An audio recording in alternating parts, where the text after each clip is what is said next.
everyone and welcome back to my channel. Today we're continuing Genshin Impact.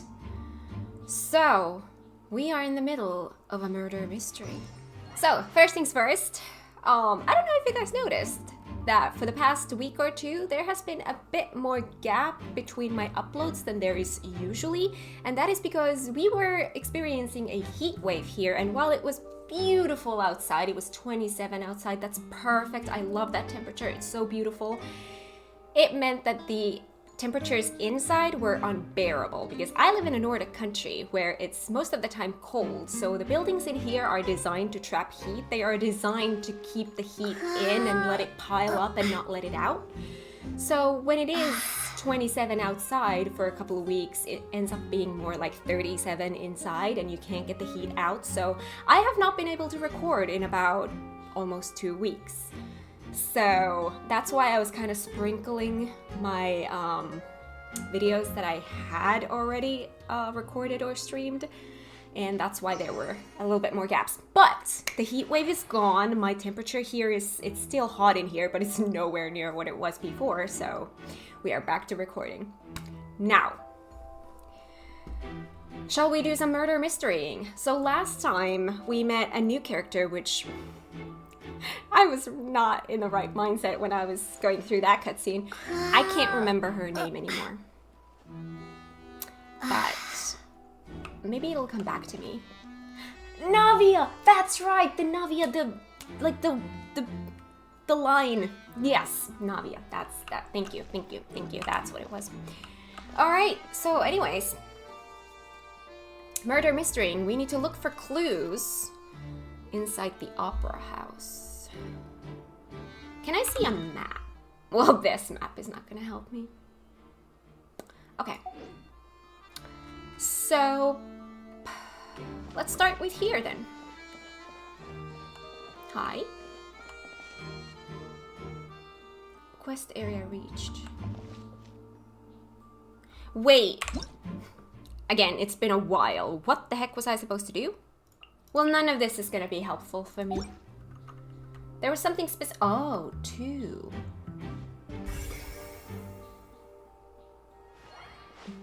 Ah, that's what I was supposed to do. Hello, Tristine, member of the guards. You are adorable. Sorry, but no one can freely enter or exit the opera house at the moment. If you wish to leave, you must register your identity with us first. All right, I have my journal here as well. Oh. Oh.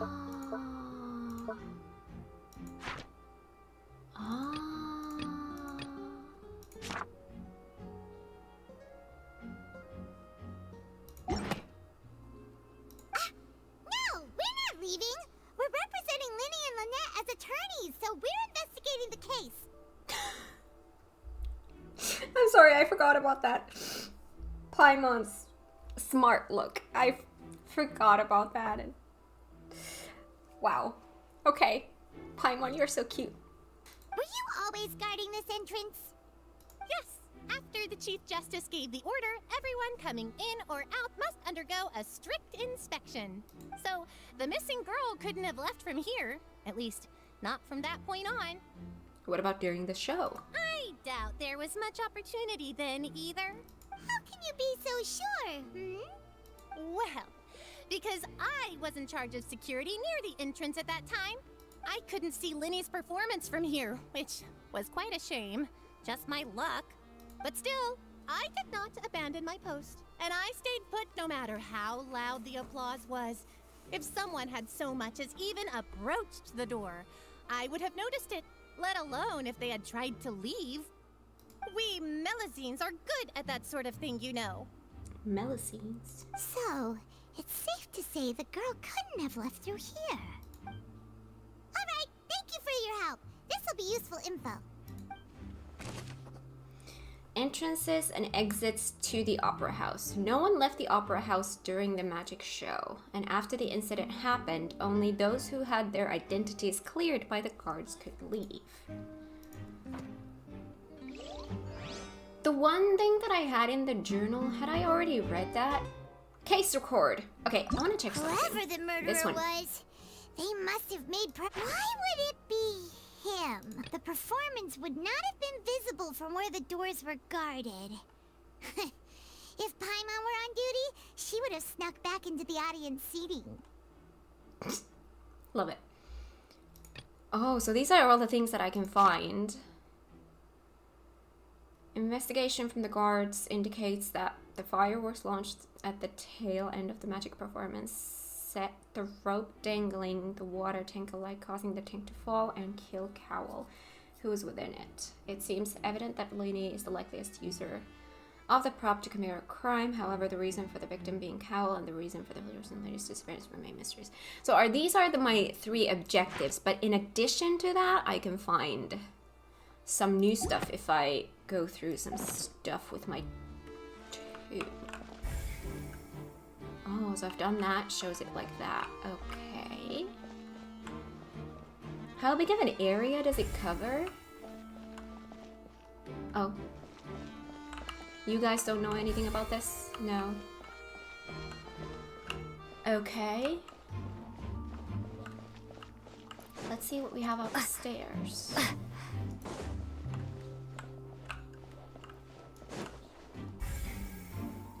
Can I find some clues that are not, like, by talking to people? Like, could I find some random clue? Oh, there's something down there. Is there anything up here, though? Oh, I found another one. Okay. Well, it looks like there's nothing up here, then. Hang on, let's do that again here. Molly. Hi. Lenny's still talking to the guards. It seems he'll have a lot of explaining to do. I think someone will be assigned to monitor us later, but that's alright. Okay. Anything in here? No. What about here? I don't know how far this reaches. Okay, we'll go check that one next.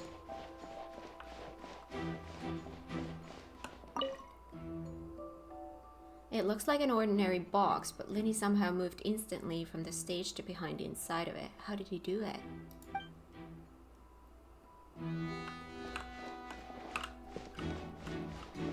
Can these guys help? No.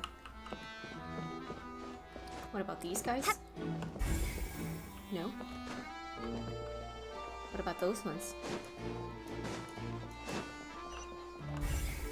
Ooh, there's something there.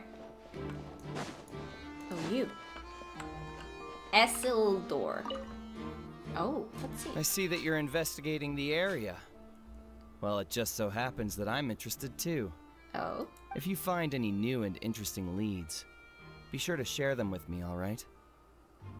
By the way, do they don't show up here, though. Huh. We don't have too many thoughts yet. We don't have too many thoughts. Then why don't I tell you my hypothesis first? The way I see it. And I'll start it with that loud thud. The thud? Oh, you mean the sound that happened during the countdown? Yes, exactly. It wasn't terribly loud, but I suspect that most people heard it. It's just that everyone was awaiting the results of Linny's trick with bated breath, so no one paid it much mind. But now that the incident has happened, the thud has become an important clue. That makes sense. So, what do you make of it? I'm of the opinion that it may have been the sound of Linny's accomplice. Lynette, perhaps. Jumping atop the water tank, or something like that. And when the pyrotechnics went off, she cut the rope, sending the water tank crashing down. But wasn't the noise we heard too loud for that?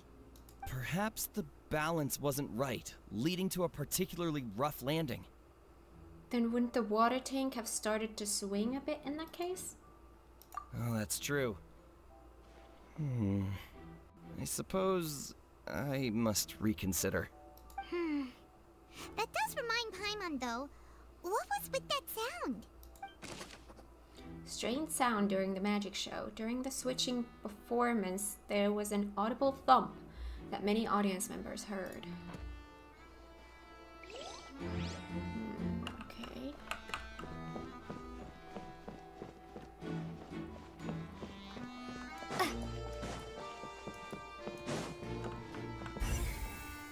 Oh, there's a lot of stuff in here. Okay, hi.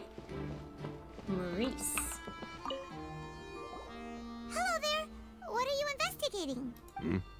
Oh, this location has also been cordoned off because the Magic Troop members are currently considered prime suspects. The investigation team is still collecting evidence. The seats were all booked in advance, so we were able to deduce the missing woman's identity by checking the guest list. Could you tell us who she is? We're Linny and Lynette's attorneys. Sure, it's not like this is confidential information. We will publish it later anyway when we petition the public to help us find the missing person. Fair. Her name is Halsey. She's a painter from Fontaine who's made a bit of a name for herself. Apparently, she wasn't a regular at the Opera House, but she'd been feeling some pressure with her work lately, which made her decide to come see the magic show. The Magic Troop members all claim not to know her. We have looked into her social connections. It seems that she has no personal grievances or conflicts of interest with the suspects.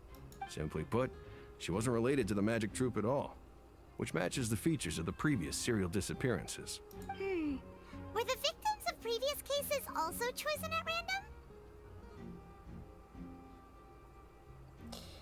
I don't know much about random, more like just they were not connected to this, whatever was the surrounding thing that happened there. Like in this case, they had nothing to do with the magic show. That's how it seems to us, in any case. Apart from the fact that they were all young women of around the same age range, there really weren't any other connections between them. Okay then.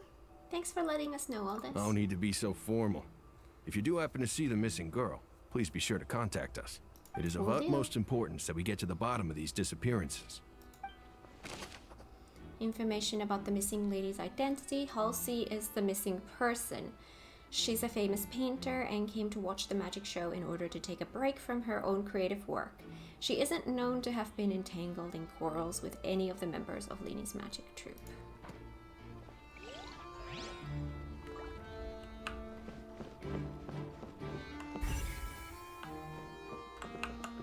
Investigate. So this is the rope that broke and caused the water tank to fall. The rope looks pretty durable.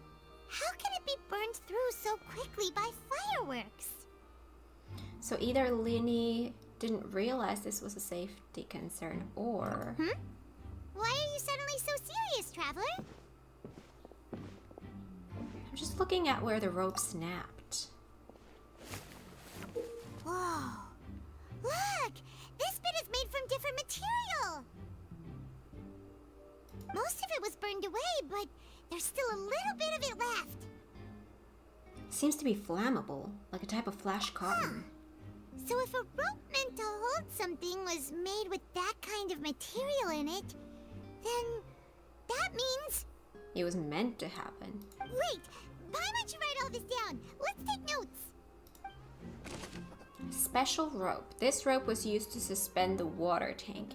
It suddenly broke when the fireworks were being launched on stage. The investigation has shown that the location where the rope snapped was made of flammable material.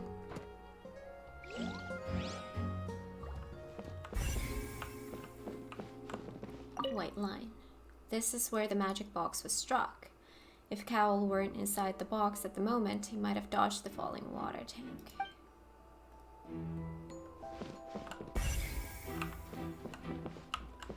Examine damaged magic box.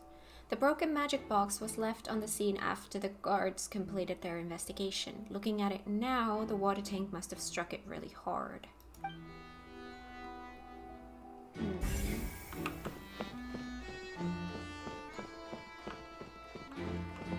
Quentin. The investigation team has some new findings. Turns out there's an issue with the random number selector after all. See, I told you. What if the machine picked some big guy's seat? You think the murderer would have still made his move then? Sorry to interrupt, but we're helping Linny and Lynette with their side of the investigation. What were you saying about the number selector? There's something wrong with it? RNG, not being so RNG. Right? You're trying to help them? That'll be a tall order. Lenny used the machine to pick a random member of the audience during his performance, right? The lucky girl that later disappeared. Well, we thought there might be a serious problem with the machine, so we had it taken away for further inspection. It turns out that the seat number it picked wasn't random at all. The machine picks that same number every time. I'm sure you already know that you have to make a reservation in advance to get a seat, regardless of whether it's a trial or some performance. In other words, Lenny knew who would be sitting where from the very beginning. Not if it was tampered with. I'm just really trying not to put this on Lenny because I don't think they are the culprit. That much checks out.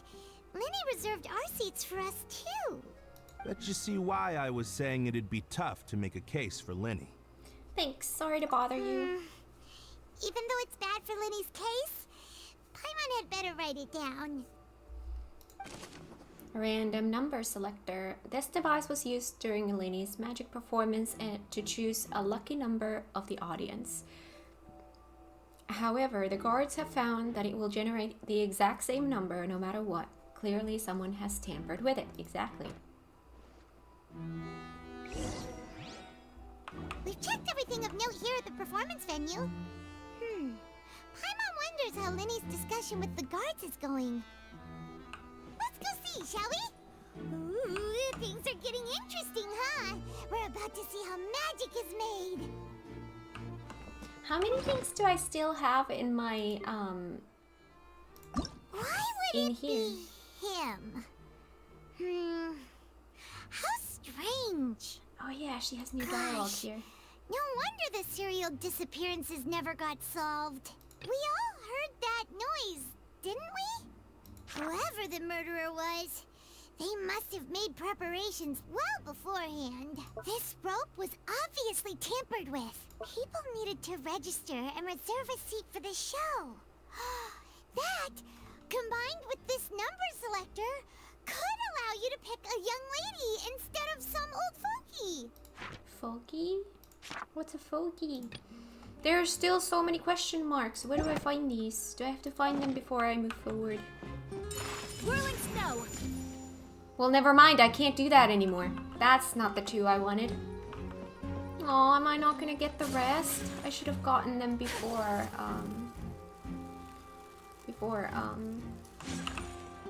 talking to that. Understood. Then I will be going with you. Just so you're aware, I will be monitoring your actions and making notes as necessary. Very good. Thanks for being so agreeable. I'd pull a rose out of my hat as a gift for you if I could. You may spare the pleasantries. I'm just doing my job. You've arrived. Who's this? Me? I'm Spina di Rosula's guardian angel. If you've got a problem, I've got the firepower. Sorry, I got a little carried away there. Call me Navia. I'm a partner of theirs, and we'll be helping investigate this whole situation. And these are my companions. Would you mind if they join as well? Fine by me. Oh, new helpers? I would be most grateful. Well, let's just say we're tagging along. It's not every day you get to see the secrets behind magic performed on such a large scale. I appreciate your kind interest. Come with me. We'll be heading below stage. Huh? Below stage? Yes, a world of secrets is hidden beneath this magic box, prepared specifically for this switcheroo trick. But before I reveal everything, you should have a look first. Notice anything strange here?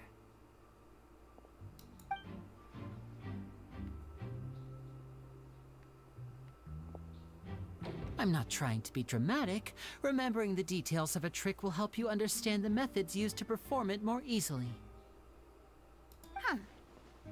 Weren't there balloons and other decorations here? Where did all that go? Ah, good eye. That said, you're still far from discovering the answer. The back door isn't the same. The back? You mean the inside of the door? What's different about it? Paimon didn't notice anything. Very good indeed. I thought you might not be able to catch that, given that you were sitting in the first row. The back of this door was patterned. Those patterns are now gone, replaced by a smooth wooden board. Oh yeah, I definitely did not catch that. But to be fair, that was like 2 weeks ago. So, if you put 2 and 2 together, what do you get? Wait, does that mean there's another box inside this one? Exactly. All right, let's go. I'll tell you how it works as we head down. Oh, so there was a passageway under the magic box! And this passage linked the 2 boxes together. I knew you'd figure out most of it as soon as you saw this place. The 2 magic boxes are positioned right above the 2 entrances of the tunnel. See this flatbed trolley? The box with the lucky audience member in it would be shuttled over to the other side using the trolley. Trolley! This trolley can raise and lower and even rotate, ensuring that the box will face in the right direction. I see. So that's the purpose of the box inside another box. Precisely. The inner box would descend after the audience member was put inside and be moved along the trolley, all while the outer box would remain on stage as if nothing had ever changed. Alright, that makes sense. So that's how you did it! Once the box was lowered, the trolley would store some energy through this device here, with which it would complete the rest of the steps. The audience member would only be able to feel some slight movements in the dark, and by the time she walked out, she would already be back on stage. Then what about your side of the trick? Right! You were talking that whole time, and you even came out for a moment near the end! Ah, yes. A phonograph operated by Lynette was used to achieve that effect. My assistant and I had already scripted our conversation beforehand. When the countdown began, I had already gone to the opposite box via a tunnel using that ladder. And what about Lynette? Where was she?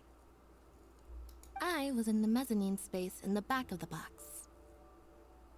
Mezzanine space? Oh, interesting! What is mezzanine? That's how we were able to coordinate Linny's lines with the assistant. And by the way, I was the one who walked out of the box at the end. I mean, we are twins. All it takes is a change of clothes and no one can tell who's who.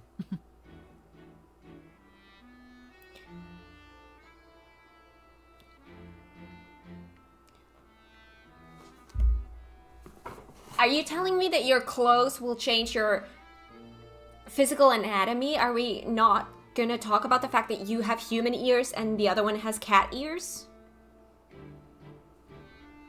And that's my favorite part of this trick. Only Lynette and I can perform it. So that's how it all worked! Wow, every detail you revealed was more amazing than the last! I can tell a lot of thought was put into this. Lynette would briefly walk out of the box and then go back in, jumping into the tunnel and escaping before the box on the trolley could finish ascending. And then I walk out of the other box in the audience area, and the trick would be complete. The operative word here being would. But as you saw, Cal was in the box, not our audience member.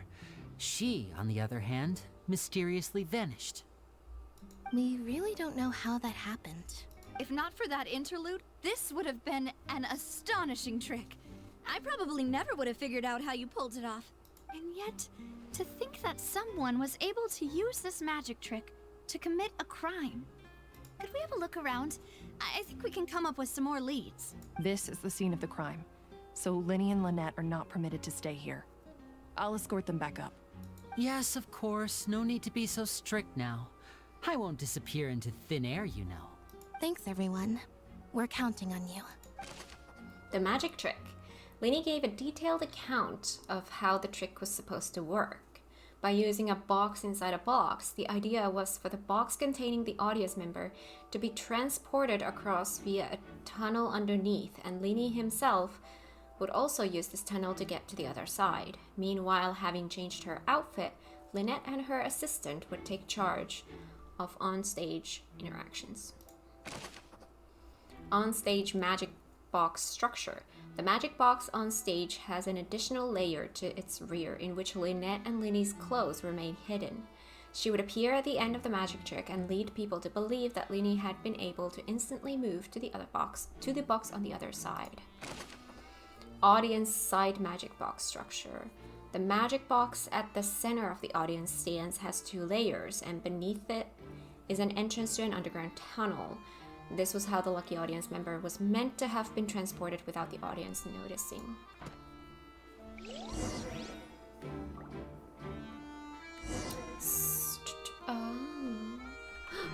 Ooh, the 2 is back.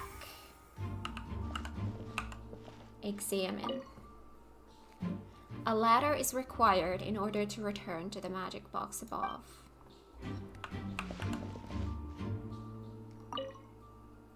This should be the control device for the trolley. It seems to be able to operate automatically.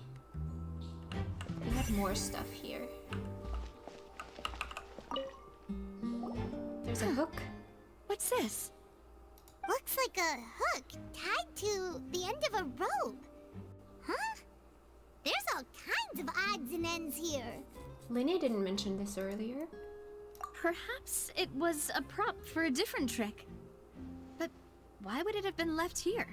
Whatever it is, let's make a note of it first. Dropped hook rope. A rope that has fallen to the ground. A metal hook has been tied to one end of this rope. Its use is unclear.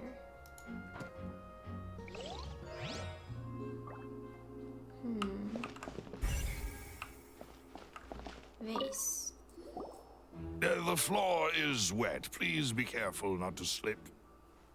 Speaking of which, why would there be water here?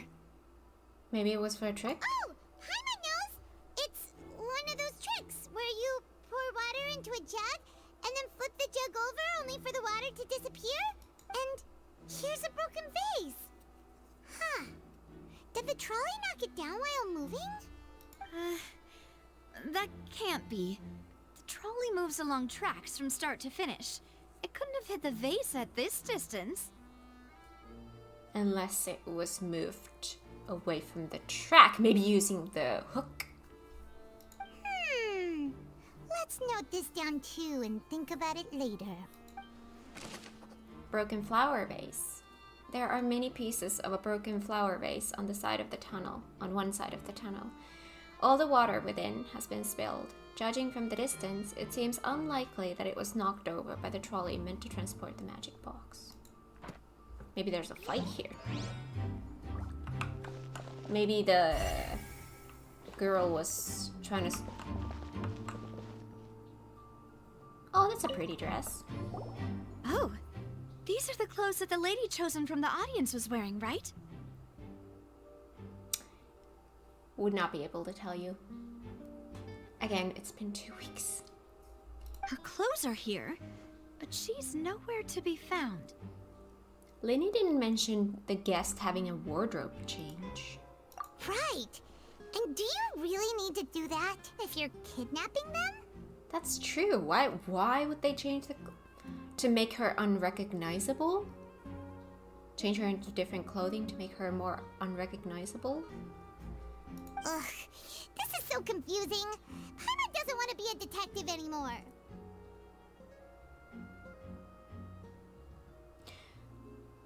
Alright, 2 things. First of all, you're gonna give up that easy? Come on, Paimon. I expected more from you. Second of all, what the heck happened to your glasses? Now they have swirlies in them. She looks so weird.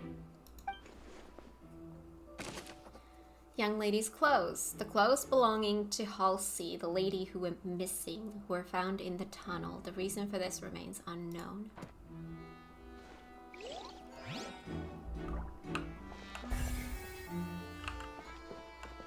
Tracks.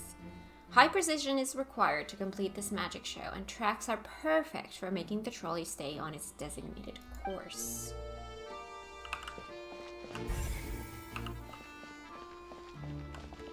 Storage boxes. All kinds of props and costumes are haphazardly stuffed inside. Huh? Trolley. The trolley is crucial for transporting the magic box to the other side. The culprit must have used this to execute their plan. What is this place? Looks like a bench. It seems someone could fit through here. Well, I mean, it is kind of big. Could this have been the suspect's escape route? Alone, perhaps. But if they had to pull another person with them, the space would be too narrow. But there are no other ways in or out of here. Other than those that go through the magic boxes. And Linny and Lynette were in the 2 magic boxes. Oh, you're right. Let Paimon write that down. Thank you, Paimon, for doing the notes-taking stuffs for me. Tunnel vent. The tunnel vent looks like it could allow 1-person passage, barely. But leaving alone with the missing lady seems an unrealistic prospect. We're just about done investigating down here. I am really... Yes. Let's head back up. I'm really enjoying the whole murder mystery thing here. Let's head back up.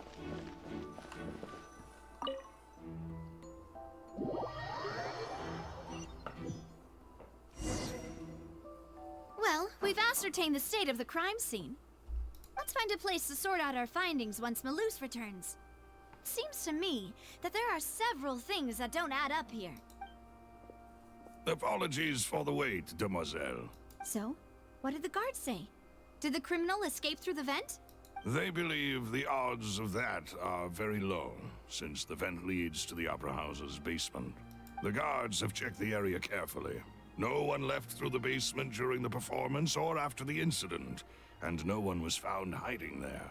So the tunnels become like a secret chamber then. You know, like the kind you usually see in novels. It would seem so. The plot thickens. Halsey's disappearance and Cowell's death are both quite inexplicable.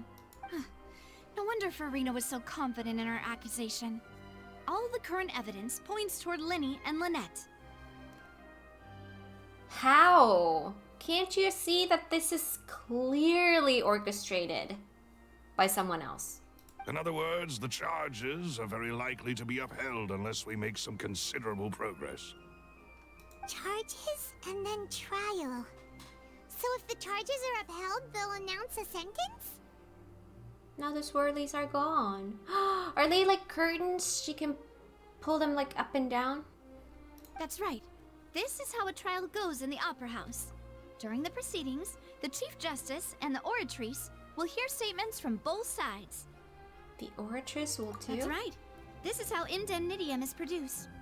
The statements from both sides, the defenses from attorneys, witness testimonies, and even the audience's emotions will all be projected on the Oratrice. Audience's emotions? To put it simply, it's as if the Oratrice has its own will, and is a judge in its own right. This also precludes any kind of favoritism on the part of the Chief Justice. Not that this has ever happened anyway. Fascinating. Once both sides have finished speaking, the Chief Justice will make his final decision. This, too, will be used by the Oratrice as a reference. Then, finally, the Oratrice will be consulted by officials. The result it returns is the will of justice itself. Huh? So that machine is the one that actually decides? Paimon thought Neuvillette called the shots. In practice, there is very little difference. Both have always come to the same judgment, which is why people have great faith in the Chief Justice. Ah, yes, the guards also asked me to convey that none of us will be allowed to leave this place before the trial. We're trapped! Huh? Why? Because we've chosen to act as the twins' proxies. That makes us persons related to the case. They're concerned that we might be colluding with outside parties, or that we might find outside help to disrupt the case. And even if that were not so, it could prove problematic if we happen to spread key information about the case ahead of time. I'm ready to break out at any time. Whoa,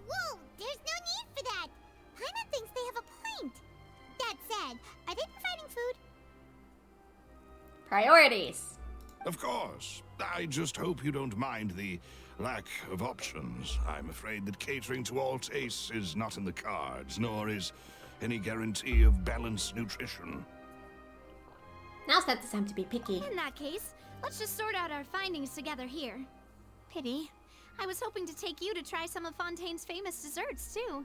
Maybe later. I mean, what better way to properly think through our findings than over some tea and sweets?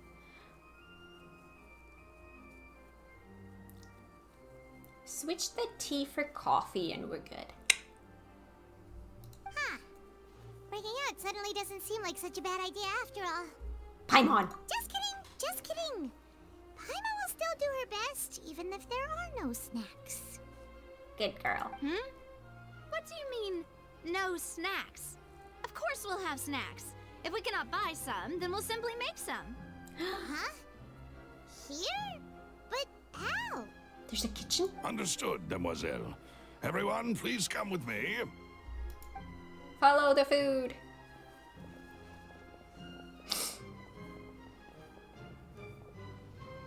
Wait, you're carrying a portable stove with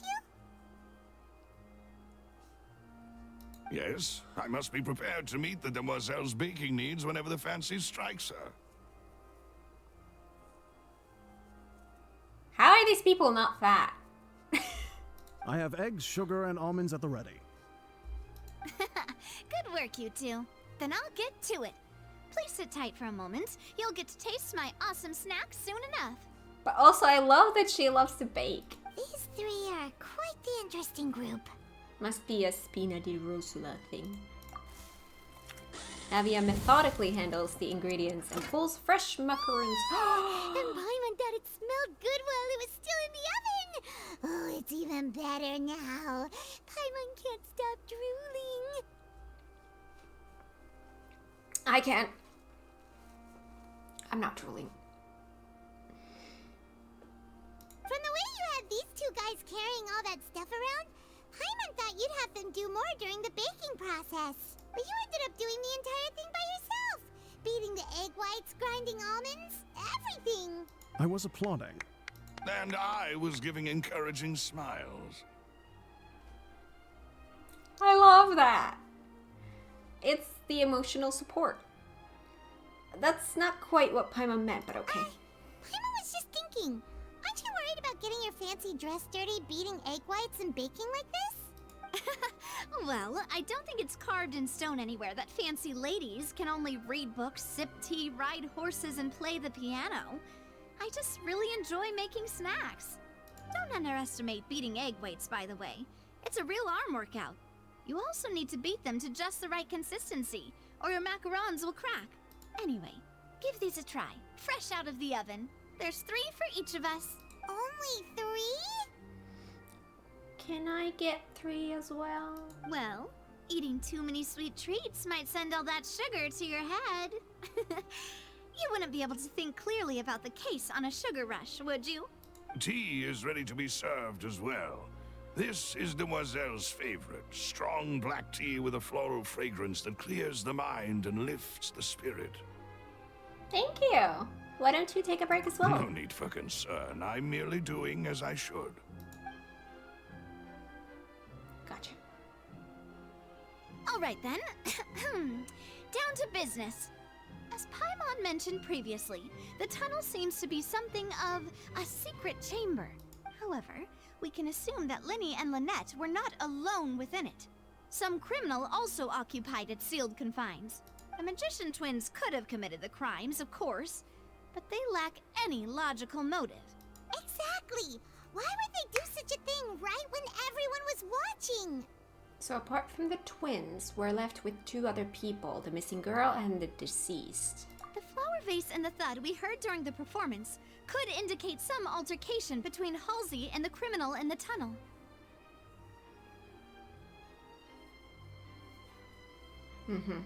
Resulting in the shattering of the vase, the discarding of her clothes, and her abduction.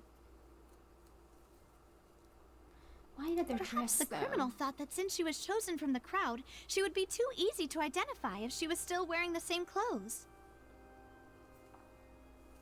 Yeah. Paimon thinks guess that makes sense, but the real trouble is... There's no evidence that this third person even exists. True. None of the clues we found thus far support the existence of this third person. But the only people left to consider are both technically victims. Whether it's the missing girl, Halsey, or poor Cowl. Huh. Could Halsey have secretly made modifications to the magic props in order to murder Cowl before making her escape? But she had no way of knowing how the magic trick worked. That's right. And even if she had tampered with the setup, she would need to understand the entire trick to pull it off. Nor does she have any motive. The guard said that she has never had any dealings with the magic troop's members. Were we not thorough enough in our search? I tried. From the sound of things, this is turning into an impossible case. Your macarons are amazing though, Navia. They smell great! They're nice and crisp and super sweet! They are my specialty after all.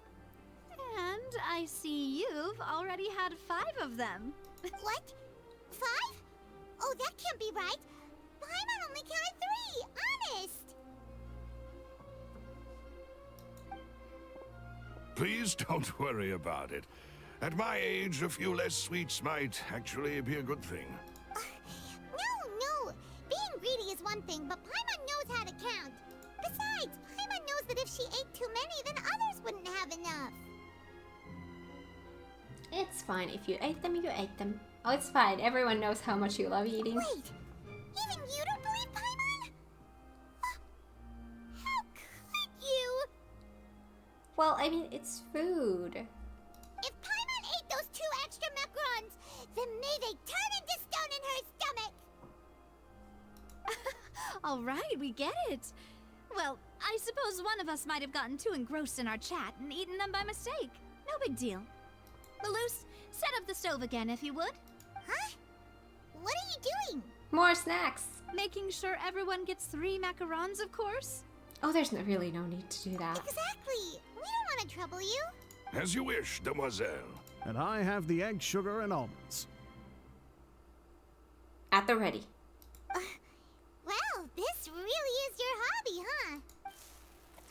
Navia does the second round of baking over the 2. However, the discussion that follows does not yield much progress. That's it for snack time. I'm going to have another look around the area. I don't know what we're looking for yet, but we've still got some time. As attorneys, I suggest the 2 of you think the case over again. It would be awkward if you got all tongue-tied on stage during the trial. Alright, thanks for your help, and for the snacks. It was nothing. A small task for the Spina di Rosula. Silver, Maloose, it's time to go. I'll be back if I find anything new. Probability of a third person being involved. Neither Cowl nor Halsey had a motive. But after having talked to Navia, the likelihood of a third person being involved seems very low too. Alright, it's time to put our heads together. We've got to get our defense ready for the trial. Oh, it's probably gonna be a long and difficult case. There's no point in worrying about that now. We just need to prepare. Here, take Paimon's notes. They should help you review the situation. I wonder how long that trial is gonna be.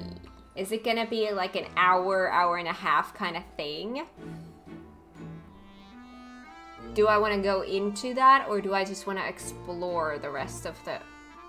Wait, am I even allowed to leave? Is that the entrance?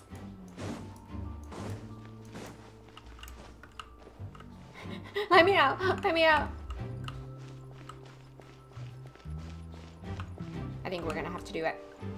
Okay. Wait until 8 a.m. 8 a.m. There. Participate in the trial.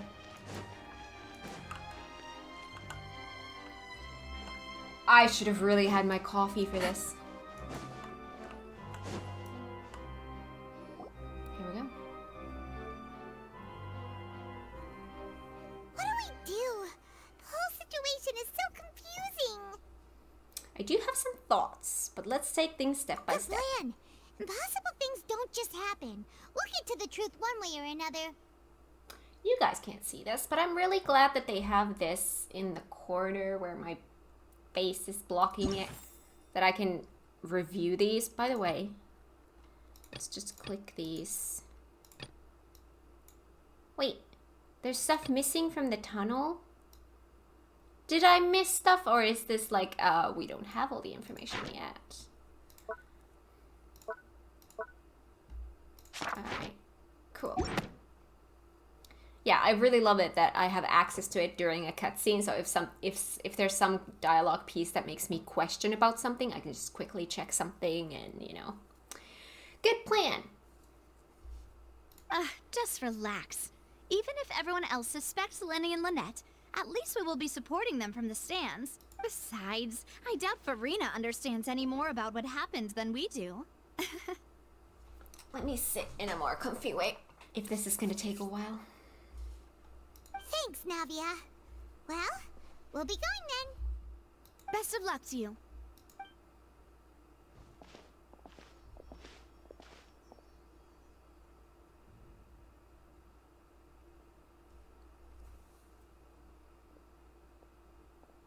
Ah, finally, you're back. Well, how did your investigation go? I feel like I'm still missing something. To be honest, you might be disappointed. No. We're already very grateful that you were willing to help. Well now, don't you all look disappointed? Don't tell me that your investigation came up empty-handed. That was to be expected, of course. The guilty can never produce proof of their innocence. But don't let that stop you. I shall be terribly disappointed should you, my most anticipated foe, concede so easily. Just you wait. Since both parties are present, I declare that the trial regarding the magic show incident is now in session. Firstly, in order for the audience to understand the causes and results of the incident, could we please have Mr. Linney explain the trick? Yes, of course. I will explain while Lynette demonstrates on stage. All the necessary items have been prepared. Lenny clearly reveals the details of the magic trick. Everyone in the audience is stunned. In that case, I take your statement to be that you ran to and remained hidden within the magic box in the audience stands once the trick began, and thus could not have committed the crime. Is this correct? Yes, that's correct, Your Honor. In that case, I call upon the prosecution. Lady Farina, do you wish to refute his statement in any way? Why, of course I do. Allow me to take the first shot and break this case wide open. Mr. Linney is clearly lying. I cannot get over those eyelashes. There is no way you could have been in the box the whole time if you were to abduct Halsey and murder Cowell.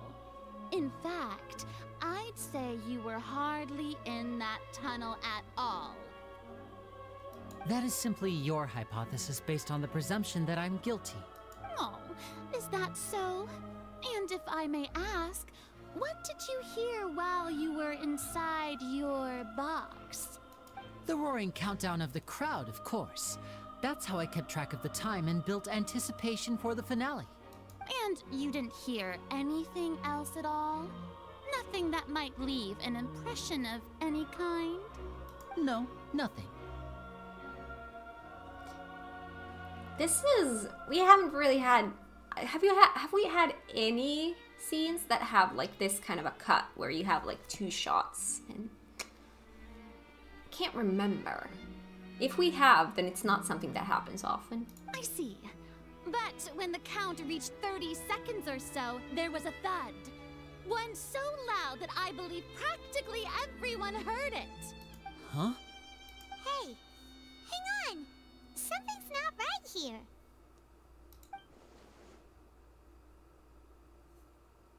How could Lenny not know about that sound? Everyone heard it except him?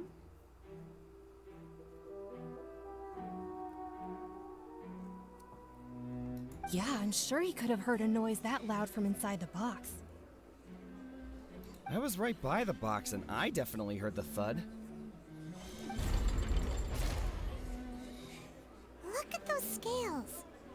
those mean...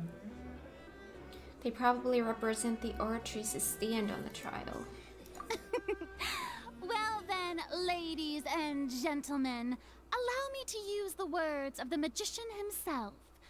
You never know what can happen in the blink of an eye. Indeed, it seems his alibi can also collapse in the blink of an eye. Of course, I have armed myself to do far more than smash your alibi. Confidence cannot go unfounded, and my foundations are rock solid. Tell me, aren't you and Lynette actually from the House of the Hearth? The what? The House of the Hearth? They're Fatui?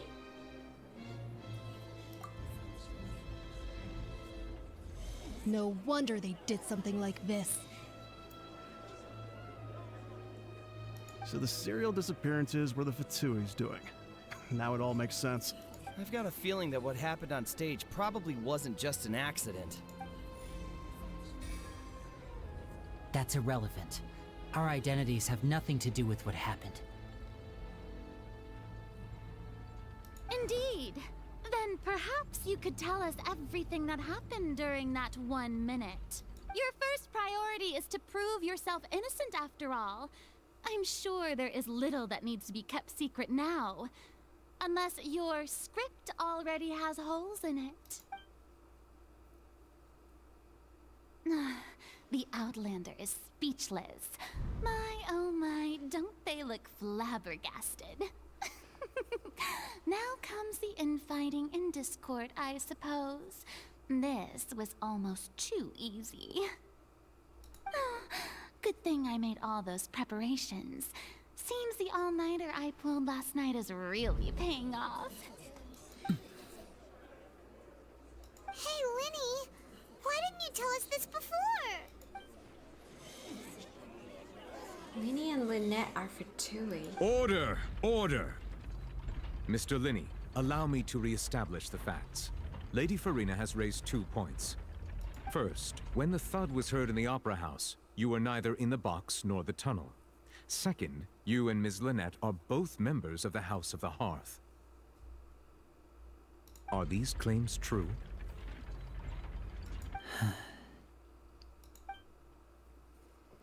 There's no doubt about a magician's ability to con others. Given how Linny had concealed his identity, this could all have been set up beforehand.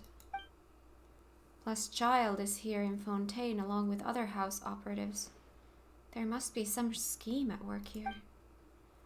I've been a victim of such schemes before, and now... Please answer my question, Mr. Linney. God, I love his eyes. They're so cool. I'm sorry.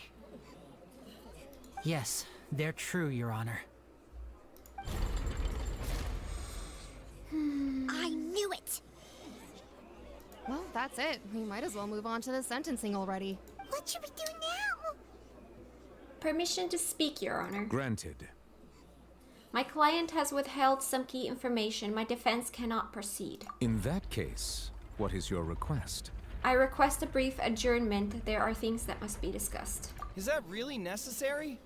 They're already as good as guilty. The defendant deceived their own attorneys. What is there left to discuss? Order! Order, I say! This is so funny because I am completely off camera. I am playing Ace Attorney with my boyfriend. So it's just, you know, the whole order, I say. Yeah, it's, yeah, giving me some flashbacks. Your request is reasonable, and we shall adjourn. This trial will reconvene in 1 hour. So you would stick to Mr. Linney's defense even after knowing what you do now? You certainly have more professionalism than I thought. In that case, my dear audience, let's allow the joy of victory to steep for a little while longer.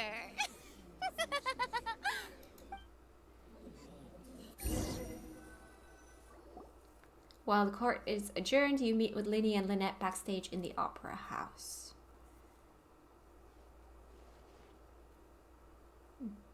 Well, this is awkward. I didn't think the Hydro Archon would dig all that up. I'm sorry, Traveler and Paimon. I love this. Better start explaining. Yeah, sorry. Paimon doesn't know where to start. We trusted you two. We based our entire reasoning on the assumption that you weren't bad guys. Not to set the wrong tone or anything, but Paimon's really mad. I'm very sorry. I know you're angry, and reasonably so, but please, let me explain. Explain with more lies? I mean, I'm sorry, he did not lie. He just withheld information. I know you've clashed with the Fatui several times before. I wouldn't be surprised if just hearing the word is enough to make you upset. But our organization is very, very large, and the Harbingers have very different personalities and goals. Right now, we want to save people. As many as we can. That's right. I'm sure we're on the same page when it comes to this nation and the disaster that its people might face. I knew if it weren't for our respective identities, we could become good friends. That's why I didn't wish to flat out lie to you, but chose to hide some details instead. The truth is very important, but being completely transparent about everything would see us spending more effort than we need to. But how can we know this isn't all just another lie? Right. So, you be the judge. Heck, if I were you, I fear that I'd even struggle to trust me at this point. You met a Fatus who works as a magician, a trickster by trade. All by coincidence, too. A Fatus. But still, I'm asking you to trust me. I am no criminal. At least, not in this case. Sorry. Please forgive us. Well, you both say that, but... Explain the other issue first. Where did you actually go while the trick was being performed? Right. Let's hear your answer first, and no lies now. And no withholding information either. Of course. I'll answer any question you ask. We've been trying to find out how the Oratrice operates. We want to know why it has consciousness. Why can it deliver sentences accurately? During our investigations, we learned that the machine's core is beneath it. From that moment on, Lynette and I have been designing this box swap trick, with the objective of getting close to the core. Is that why you needed a whole minute? That's right. In truth, the audience would take about 75 seconds to count down from 60, while I would only need 15 to get to the opposite box. So, after jumping into the tunnel, I accessed the Opera House basement via the vent, and went to investigate the room in which the core is stored.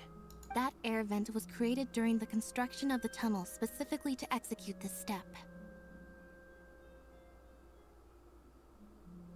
And what did you find? Well, nothing.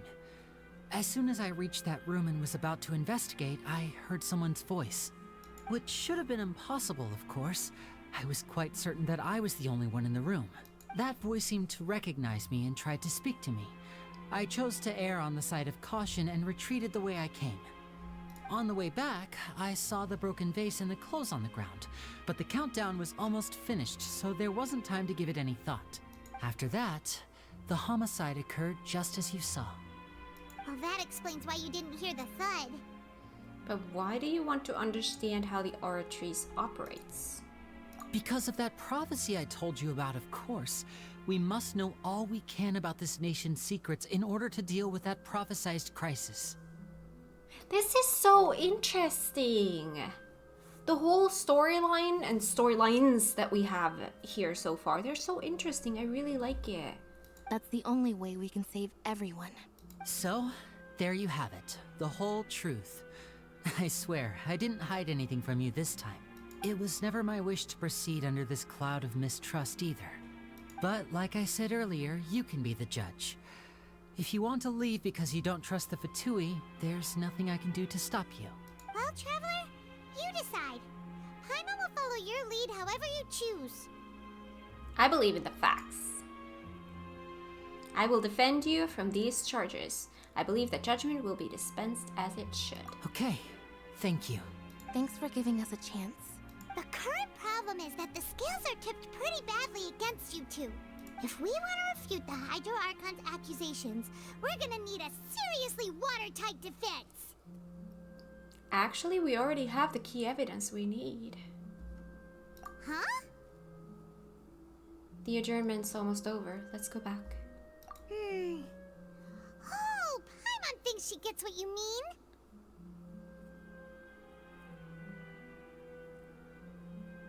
I'm not sure I do. Lini's statement. Lini claims that he headed to the chamber containing the Oratrice core upon entering the tunnel and did not witness the crime taking place and thus did not hear the thud.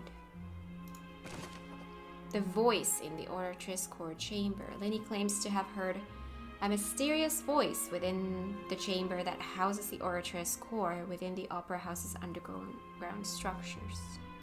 But how can we prove that?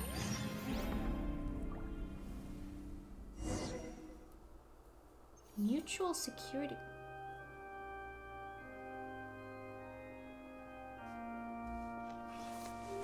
Excuse me. Whoa, there's new stuff. Oh yeah, updated the game today before I started recording, so obviously there's gonna be new stuff. Mutual security enhancing simulation. In order to improve the security situation throughout Tevat, the Millelith and the armed forces of neighboring nations are working together to hold a cooperative war game, seeking ways to improve their tactics. Everything's ready. Still have not done this. Test run. Clorinde. I've heard the name.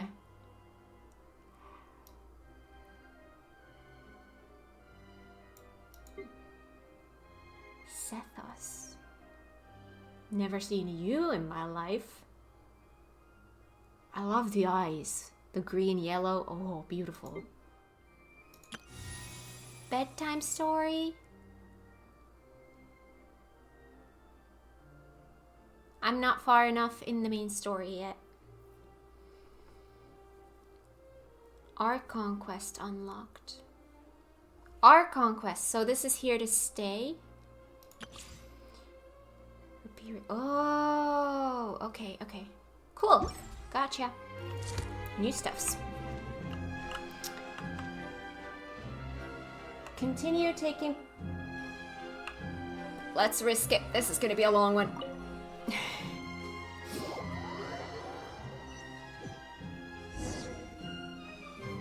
The brief adjournment ends and the nail-biting trial reconvenes. Both parties have returned to their positions. Let us continue the trial.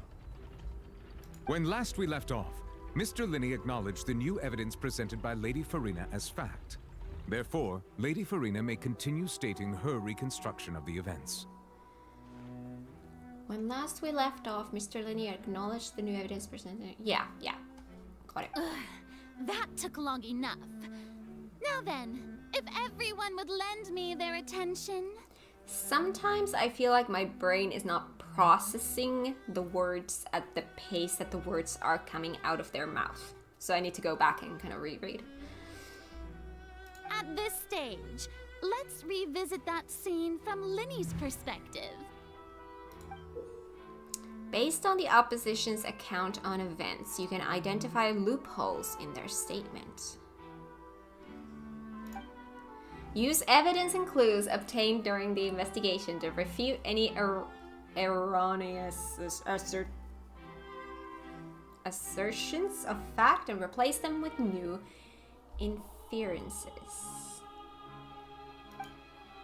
Use your refutations to convince the audience and obtain more support from the people. The Oratrice will display such shifts clearly. When you find and refute all incorrect content, you can complete the cycle of refutation and unveil the truth. As the countdown began, he entered the tunnel. Lini's actions in the tunnel. As the countdown began, he entered the tunnel. When the flatbed trolley passed, he opened the box and got into an altercation with Halsey, which caused the loud thud. This is incorrect. He did not realize that the sound could be heard by everyone in the opera house, which is why he claimed earlier that he could not hear the sound. Finally, he used the vase to knock her out, before making her change clothes to prevent others from recognizing her. Voss. I just print his face. At this time, Cowell arrived in the tunnel, having heard that strange noise, and caught Linny red-handed. So Linny proceeded to knock him out too before stuffing him into that box. Afterward, Linny passed the unconscious Halsey to his accomplice through the magic box in the audience stands, before operating the devices such that Cowell's death would be ruled an accident.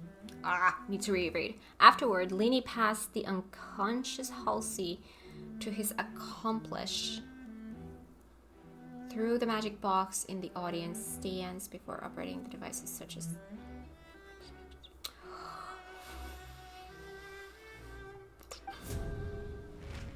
And there you have it. That's the truth behind what happened. Does the defendant's side have any objections to Lady Farina's description of the events? The key to refuting Lady Farina is the order of events.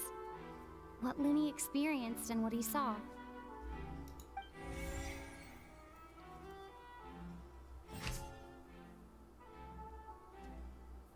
Linny entered the tunnel. Linny entered the tunnel as the countdown began. Yes. Linny attacked Halsey. The loud sound was from Linny and Halsey's fight, but Linny claimed that the... Okay, so this does not happen, but this I think is correct. Or do I need to find loopholes in every one of these? But this is what happened. Linny entered the tunnel as the countdown began. And then he went to the vent. Identify loopholes.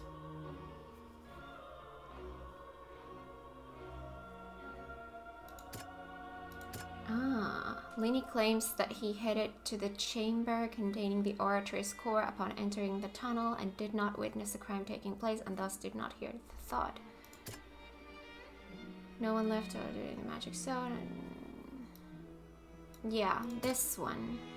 Refute. According to Linny, he left via the vent after entering the tunnel. He couldn't have had that altercation with Halsey. Okay. So that's done.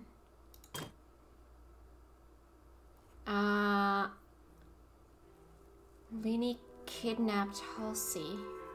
Linny knocked Halsey out using the vase and removed her clothes to prevent her from being identified.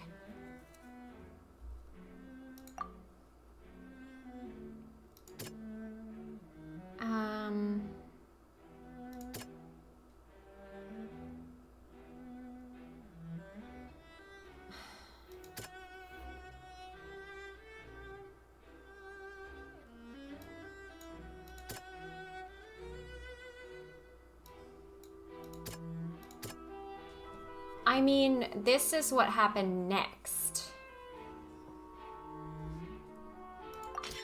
Linny went to the room that contains the Oratrice's core. This is the actual truth.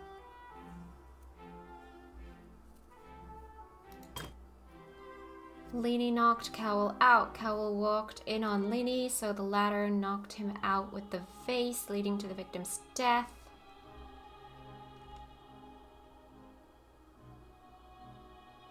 Oh, they're saying they died there?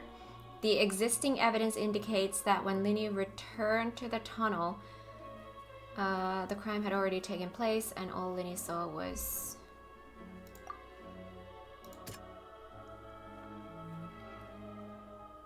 So this one. Refute. Linny did not take part in the underground altercation. He only witnessed traces of the aftermath. Attention! Ace Detective Paimon has something to say! Ace Detective Paimon?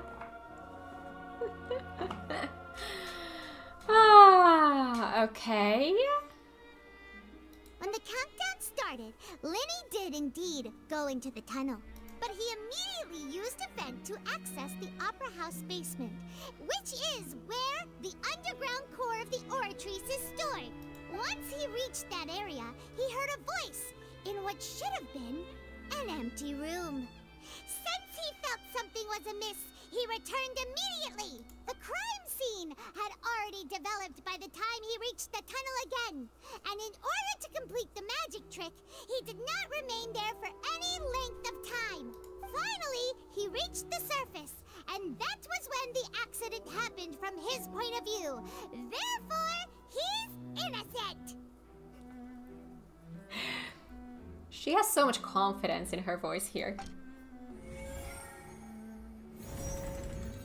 Alright, cool. We still don't know what actually happened though, but this is a good start. Paimon did it! Paimon actually managed to say all that! Wasn't it awesome? You are awesome! I think those glasses and the mustache really gave you some authority here. In other words, you believe that he knew nothing of the incident? That's right! Moreover, I believe my opposition's reasoning is flawed. My reasoning? The onstage equipment was clearly tampered with in a premeditated fashion. However, you say that Cowell bumped into Linny by chance.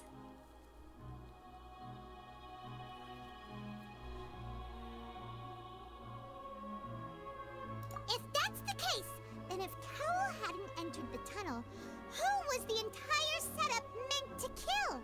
Assuming that what you say is true, Linny only needed to kidnap the young girl to cause a new disappearance case. What would the point of killing someone on stage be? Oh, they have a point. That's right, you tell him! And that's why they're partners of mine. They've managed to turn things around. So Cowell didn't witness something, maybe tried to stop it from happening, but was then killed because of it? Is that what I'm getting here? Oh, well, your denial is very strident, I'll give you that. But what proof do you have to back your claims? Do you happen to remember how you refuted Linny's alibi initially? Of course I do. If he had been in the magic box the whole time, how could he have not heard that sound? Why do you ask? You're saying that he wasn't? Your claim has now become my weapon. Your claim has also become a critical clue. Choose the most reasonable what? Can I get that again? It flashed way too quickly. Which is the evidence that Linny wasn't in the tunnel when the crime took place? Ooh, I have new stuff in here. Which is the evidence that Linny wasn't in the tunnel when the crime took place? Irrelevant.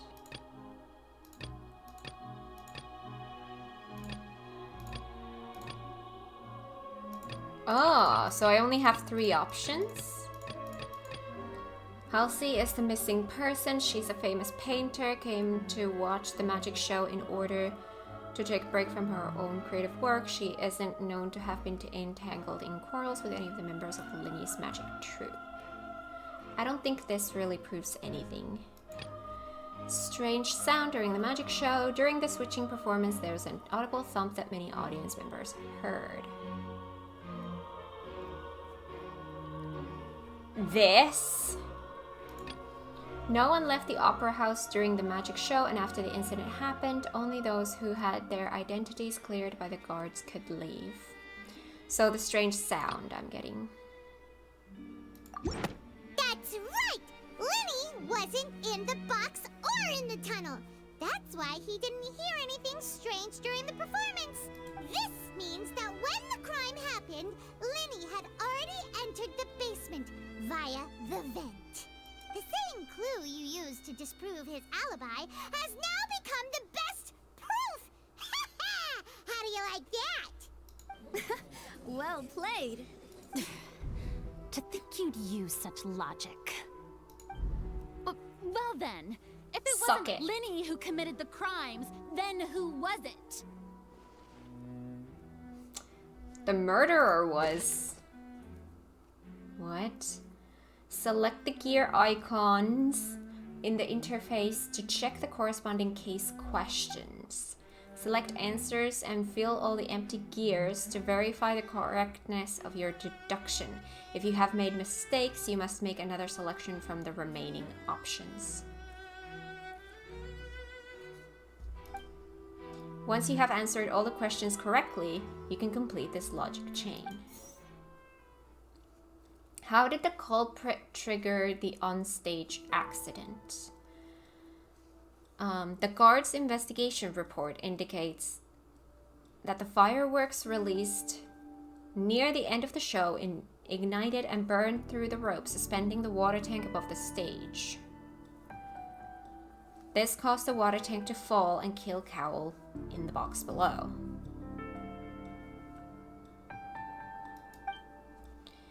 If Linny is no longer under suspicion, only the other members of the troupe would have been able to tamper with the props. Linny gave a detailed account on how the trick was supposed to work. By using a box inside a box, the idea was for the box containing the audience member to be transported across via a tunnel underneath, and Linny himself would also use this tunnel to get to the other side. What was the original plan for the performance? Yes. Having changed her outfit, Lynette and her assistant would take charge of onstage interactions. What evidence is there that the selected audience member was involved in the incident? The clothes belonging to Halsey, the lady who went missing, were found in the tunnel. The reason for this remains unknown. Who was the only person who could possibly have committed the crime? Select any clue to view detailed information. The deceased's name is Cowell, Linny's assistant. He would have been able to tamper with the equipment. Halsey is the missing person and an ordinary audience member. Or did she have her own scheme all along? Could there have been a third person involved? Is that really a possibility? How was the deceased person identified? Because if it was based on clothes, Cowell could have somehow knocked Halsey over or knock her out and then change the clothes to match his, put her in the tank, kill her, and make it look like he was the one killed. That would allow him to escape. So Cowell would actually make sense. I can't check my notes here. Because I'm like, do we know how the person was identified?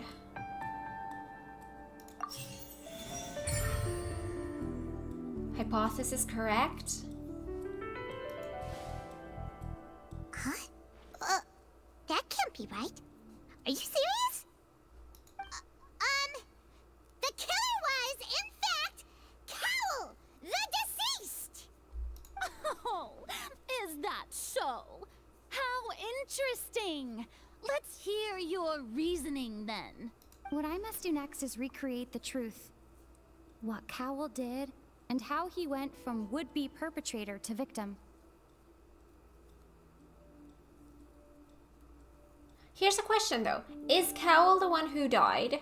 How did, again, I don't know if it's in the notes somehow. How did they identify the deceased as Cowell? If they just looked at the clothes and were like, yep, this is one and done, then it could go the way I was saying.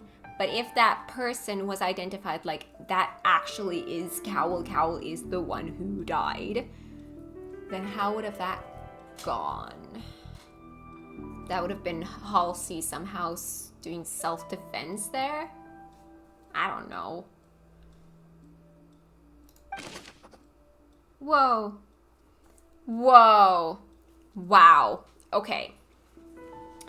Cowl's plan and the situation inside the tunnel. How can we envisage Linny as having been unable to interfere with the crime? How can I prove that there was an altercation in the tunnel? Who is the prime suspect currently? Where did the missing Halsey go? How can we envisage Linny as having been unable to interfere with the crime? No one entered or left the opera house through its entrances. So, where would the criminal have wanted to take Halsey?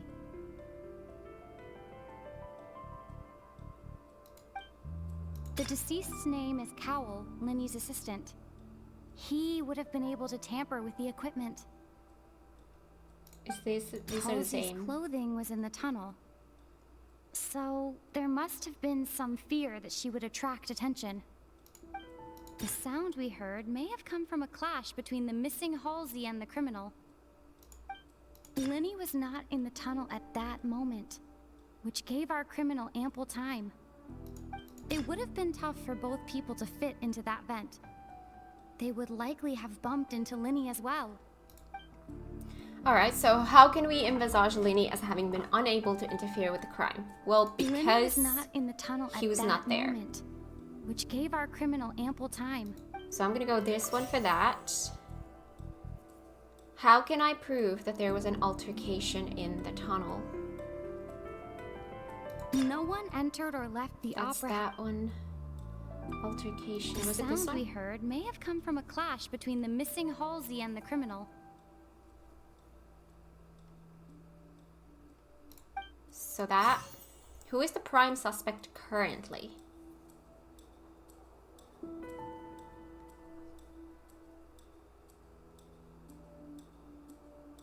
No one entered or left the deceased's name is Cowl, Linny's assistant.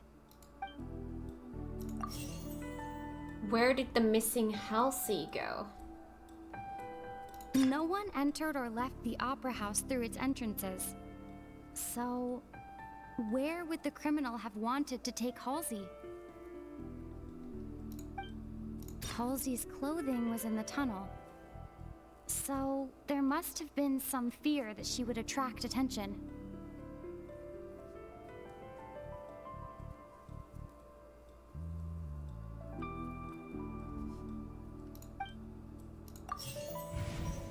Incorrect. Okay. Oh, but those are correct? No one entered or left the opera house through its entrances. So, it would have been tough for both people to fit into that vent. They would likely have bumped into Linny as well. Well, this doesn't answer anything. No one entered or left the opera house through its entrances.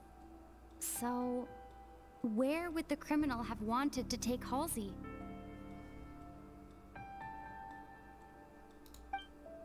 To kill them. In the tank. No? Well, I It guess would have it's been that tough then. for both people to. But how is that gonna prove anything? Oh, so that means that one of these is incorrect. Wait, what? The criminal must have understood the methods behind Linny's magic trick and must have been in a position to easily modify the equipment. Leaving aside how he died, Cowl had all the means to commit a crime at his disposal.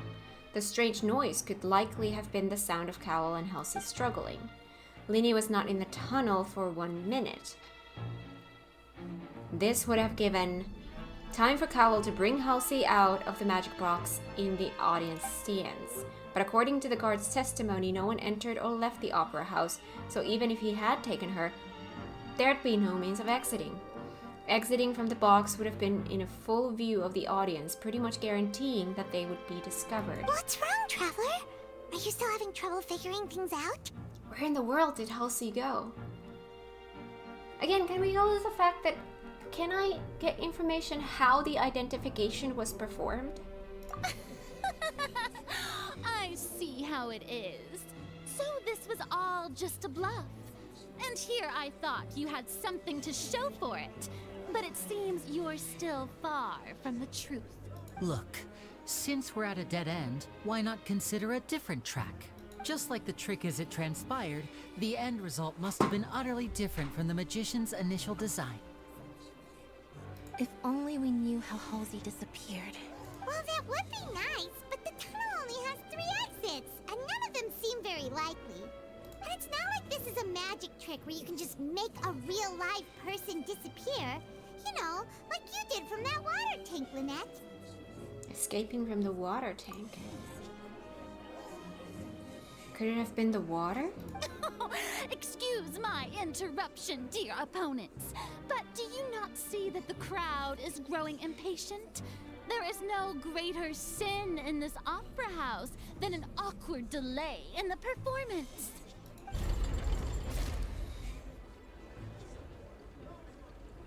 If the defense is unable to make further effective arguments, we will move on to the next stage of the trial. No. Hold on a second. Lenny was not in the tunnel at that moment, which gave our criminal ample time. The sound we heard may have come from a clash between the missing Halsey and the criminal. The deceased's name is Cowell, Lenny's assistant. He would have been able to tamper with the equipment.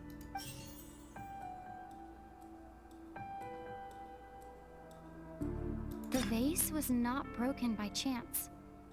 It was used to cover important evidence. The water.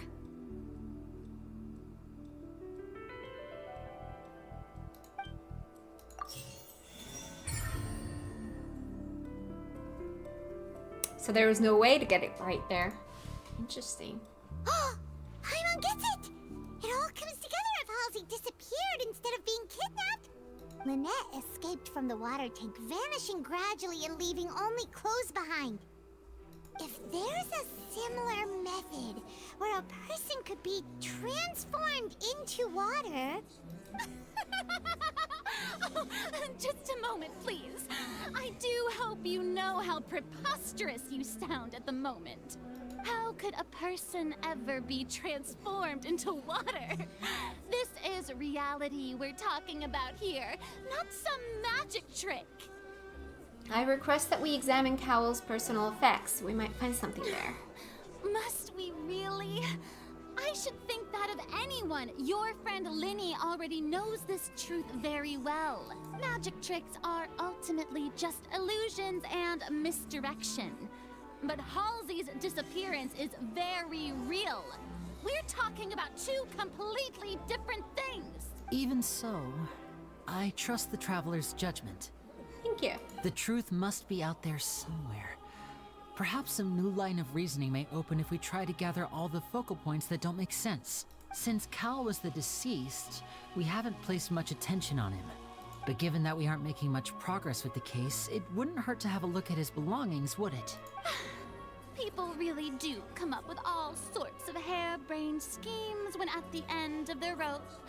The way I see it, your suggestion that we broaden the scope of our investigation is nothing but a tactic for stalling the trial. Nevertheless, I believe that this is a reasonable request on the part of an attorney. Since the trial does indeed appear to be at an impasse, I believe that additional evidence may help us make more progress. Guards, please step into the lounge and examine the personal effects of the deceased, Cowell. After some time, a guard returns with news. We are still examining the items, but we have already made critical progress that we feel must be shared with everyone post-haste. We discovered several test tubes of fluid within Cowell's baggage, each labeled separately. The notebook in his backpack claims that these fluids are water from the primordial sea. The primordial sea? The note's contents also indicate that Cowell belonged to an organization that sells illegal drugs and that he had an accomplice. So he is not exactly as innocent as we thought. The notebook has many entries concerning safe usage of these fluids, in which the keyword dissolve appears many times. One of these tubes was labeled Opera Epiclese, along with yesterday's date. It is empty. The notes also state that these dissolution properties work exclusively on people from Fontaine. It's likely that Halsey was chosen as some sort of test subject. As such, we believe that the defense's hypothesis is, in fact, supported by sufficient evidence. You've got to be kidding! People dissolving into water? They're going home! Could something so ridiculous actually be true? Wait a moment. This reminds me of a certain prophecy, but it's just a coincidence, isn't it? Huh. If people can become water, does that mean that the water tank's real use was as a means to hide water stains? And if Cowell was targeting that girl... Wait just a minute. Could that mean... You two, with me, quick! Demoiselle, wait! What about your partners? Let's go. Just trust me. Order! Order! It is undeniable that further examination of the deceased's personal effects has yielded some surprising results, but we cannot yet verify the veracity of these clues. Still, let us assume that these clues are indeed authentic, albeit with the understanding that Ms. Halsey has yet to be found. Guards, please continue examining the items along these lines. Mr. Linney, it appears your hypothesis is supported by the evidence, so please continue speaking. Of course. Thank you, Your Honor. If we uphold this hypothesis, I believe that many of this case's seemingly unrelated clues can be connected together. Right! Like the metal hook! That one didn't make sense at all. Let's think about this. Cowell's methods must have something to do with that water from the primordial sea. The liquid the guards found in Cowell's luggage seemed to have the ability to dissolve Fontanians into water. Who is the prime suspect currently? Well, it's him, but I want to see the rope that strung scenes. the water tank up was lit by the fireworks and cut. As such, the focus here is on the water and not the tank.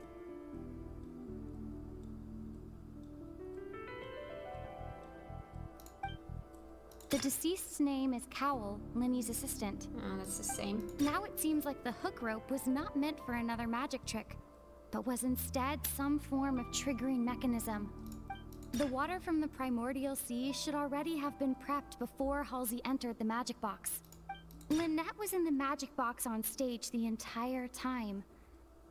Did she have something to do with this? I remember there was something else within the inner layer of that box. Okay, who is the prime The suspect deceased's currently? name is Cowell. He's the prime suspect. What item did the culprit use to control the timing of the dissolution? What item did the culprit use to control the timing of the dissolution? That's the dissolution itself. What are the other questions? Oh, that's gonna be that one. Okay. So that's gonna be that. And what's the last question? What item did the culprit use to hide the mechanism behind the crime? What item did the culprit use to control the timing? So this would Now have it something seems to like do with the hook rope was not meant for another magic trick, but was instead some form of triggering mechanism. Triggering. That sounds like timing to me. And then this is gonna be the rope. The rope that strung the water tank up was lit by the fireworks and cut. As such, the focus here is on the water and not the tank. Yep, that's the one. Incorrect! Ooh. So the rope was incorrect? What are Lynette these? was in the magic box on stage the entire time. Did she have something to do with this? I remember there was something else within the inner layer of that box. What item did the culprit use? To hide the mechanism behind the crime. Oh, like before he... Okay, now I understand what they're asking. Okay. I was thinking of like covering tracks. I thought about the question incorrectly.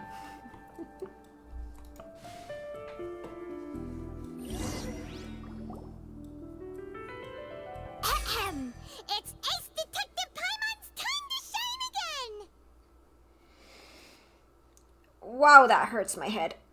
Oh, love you, Paimon. In the original plan, Cowl would tamper with the water tank rope and the number selector securing his target. When the magic box containing Halsey was lowered, the metal hook would retract gradually and pierce the balloon at the top of the box. The balloon? When the balloon attached to the box popped, the water from the primordial seed inside it would pour down and dissolve Halsey. Afterward, Cowl would enter the tunnel and break the flower vase to conceal the water inside the tunnel, with the remaining evidence being covered up by the water tank on stage.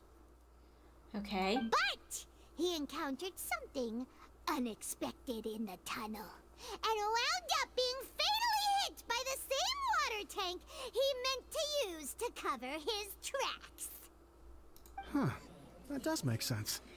That actually links together a lot of the more confusing pieces of evidence. Oh dear, what do I do? Even I think they sound convincing now. Have I falsely accused an innocent person? Yes. What a humiliation. Now, it seems like the only point of contention remaining is the exact circumstances that led to Cal's death. His notes mentioned he had an accomplice who could be related to the situation.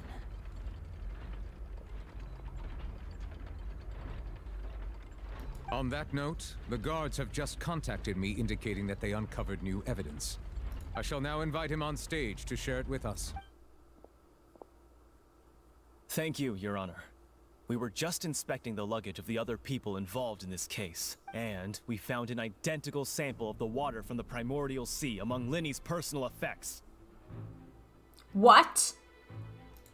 What? That can't be.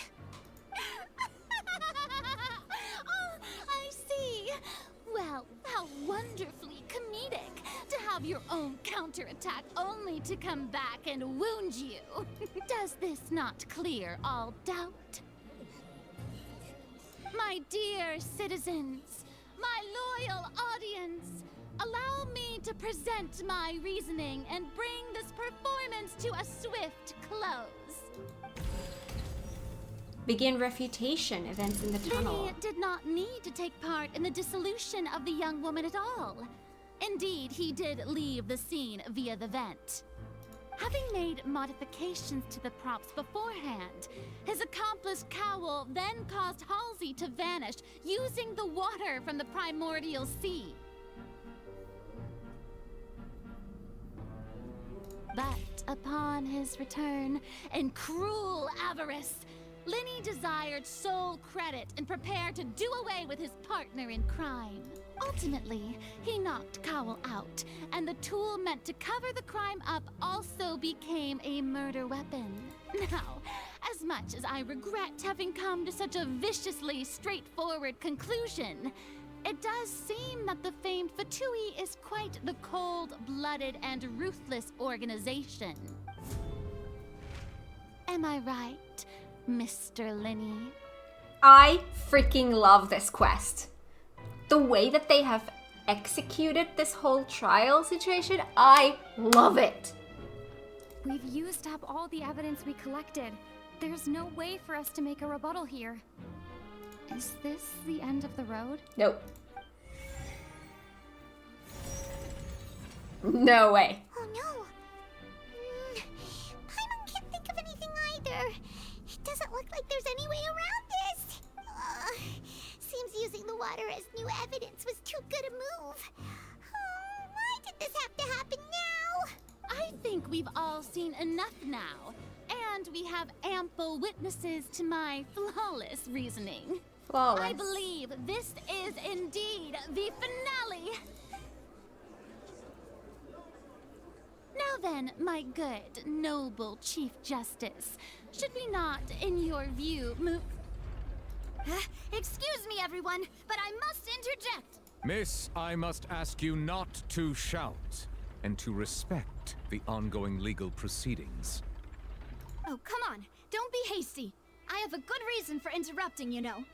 Now, would anyone here like to take a little break from all this debate and see a little magic? I'll show you an amazing trick.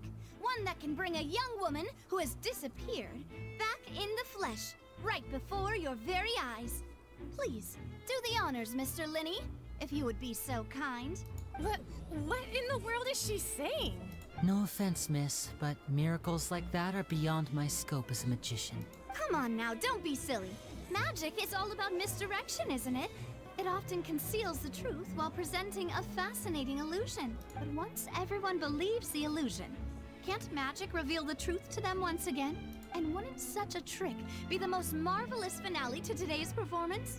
Come on, Linny and Lynette, give it another go. Don't worry. Spina di Rasula has made the necessary arrangements on your behalf. But as the magic makers and stars of the show, I think I should leave the final performance to you. I understand. Oh, we can just start doing magic shows in the middle of a... And you know voila. what? Let's just press the I believe button. Okay.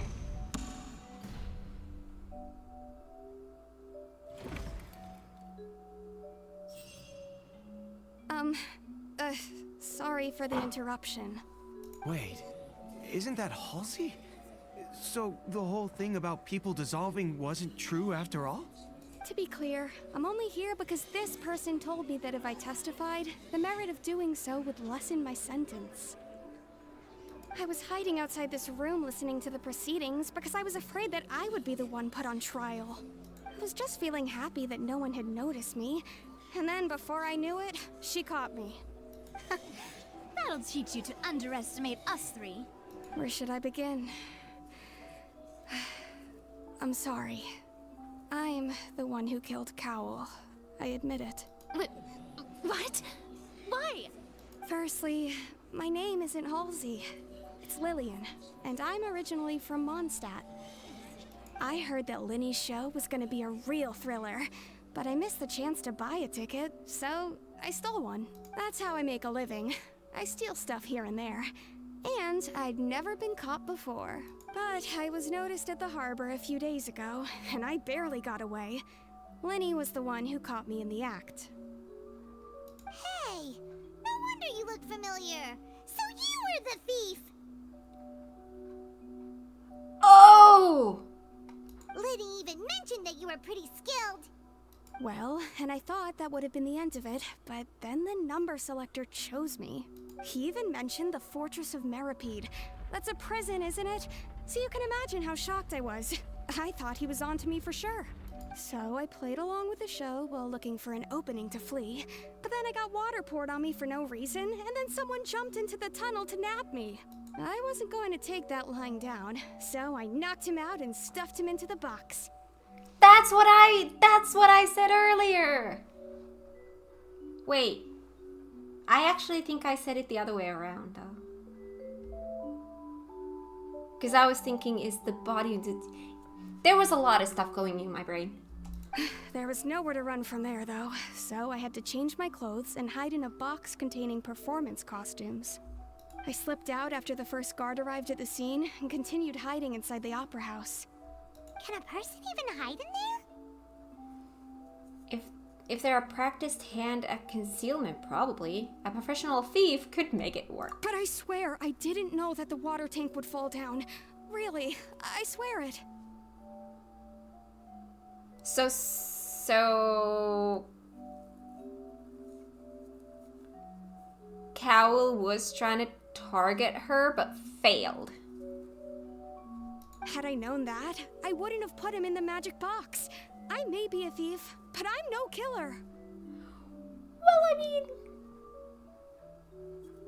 Well, that makes everything pretty clear now, doesn't it? Yeah, now it's time to refute the Hydrocon's spurious reasoning. This time, we need to tell the entire story from Lillian's perspective. Heck yeah! Oh my god, we've been here for a long time. I know you guys don't mind.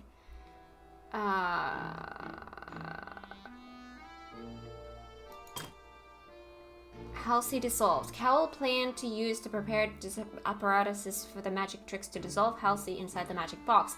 As Halsey has appeared completely unharmed before all of our eyes, Farina's conjecture no longer holds water. And how would Halsey have reacted when the water from the primordial seal suddenly began to trickle in? Is this the first event there then? So I would say that's the next... Seems this won't produce a particularly effective rebuttal.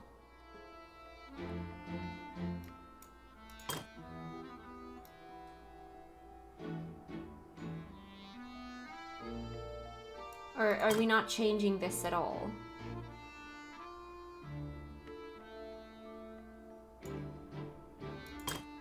Maybe we don't have to. Lenny wanted all the credit and glory and wanted to get rid of all his partners. No, as Halsey has appeared completely unharmed before our eyes. There is evidence proving that the fight did indeed break out in the tunnel. Well, that would be the vase. The flower vase was not broken to cover anything up, but was smashed during the struggle between Lillian and Cowell. Yeah. So do we not need to touch these two at all? Lenny knocked Cowell out. Lenny knocked Cowell out, then using the method used to dissolve young girls, he got rid of Cowell and disguised it as an accident, as Halsey has appeared completely unharmed. After the fight, then what did Halsey do? Change the clothes. Lillian was afraid that she would be recognized if she left, so she changed clothes and hid, biding her time. Just what one might expect of an experienced thief. And then, a meticulously designed magic prop activated, causing the water tank to crash down and make everything seem like an accident. How would Halsey have reacted?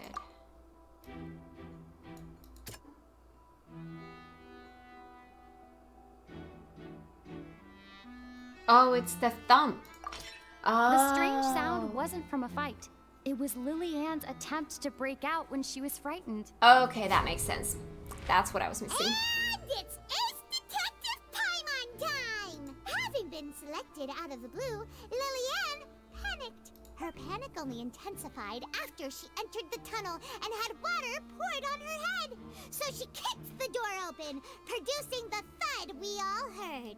Hearing the commotion, Cowell leapt into the tunnel, only to discover that Lillian had not dissolved. He did not know that Lillian was not from Fontaine, but was a thief who made her way in by stealing a ticket. Mistakenly believing that the water from the primordial sea needed time to take effect, he tried to force Lillian back into the box. The two broke the flower vase during the struggle, but Lillian came out on top, knocking Cowell out and putting him in the box. With no way of escaping, she changed her clothes and hid in the costume trunk until the performance ended. All right.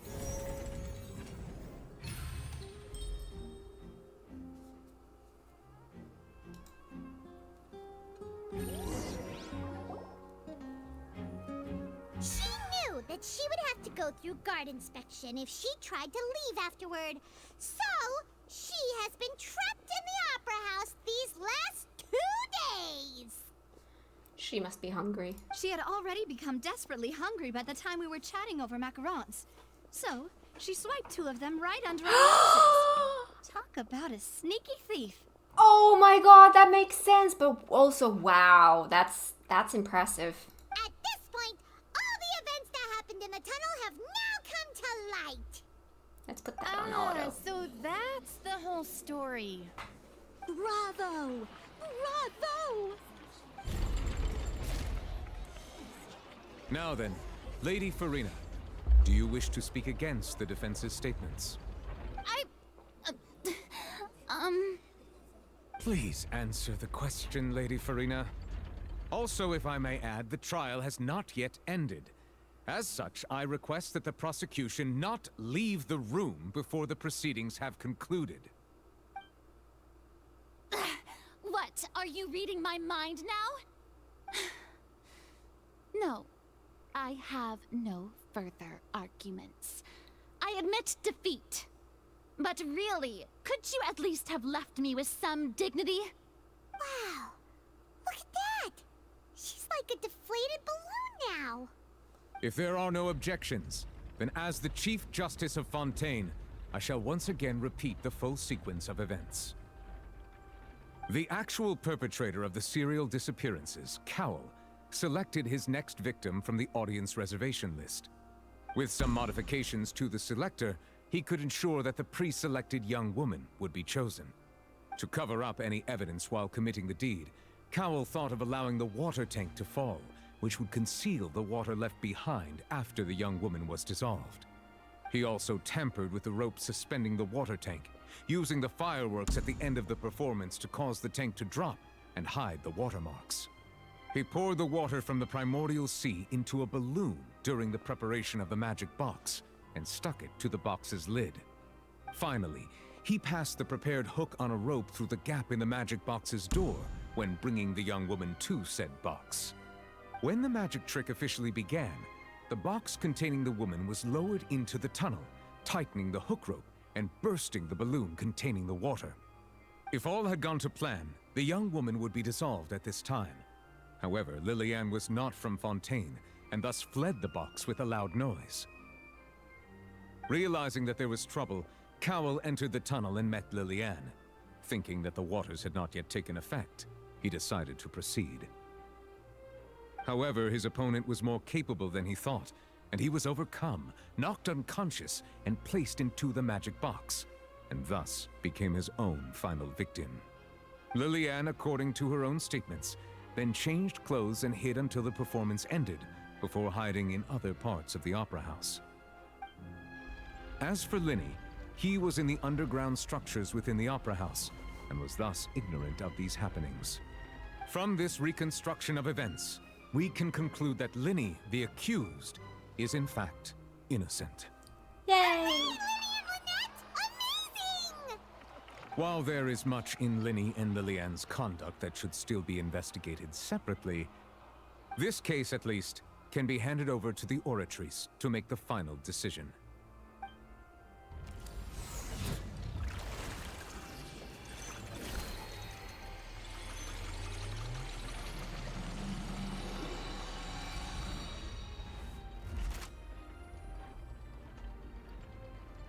That's wild. As such, Linny and Lynette are officially declared not guilty. Yay! Great work, partners. Thank you all. Thank you so much. Let's not celebrate just yet. Next, I think we deserve an explanation, Guard Vaughn. How did you find the water from the primordial sea in Linny's baggage? Right! Your discovery caused me to make a serious mistake, you know. Or was that not a discovery, but false evidence that you dare to bring before this court? I suspect that the accomplice mentioned in Cowell's notes was not Linny, but you, yes?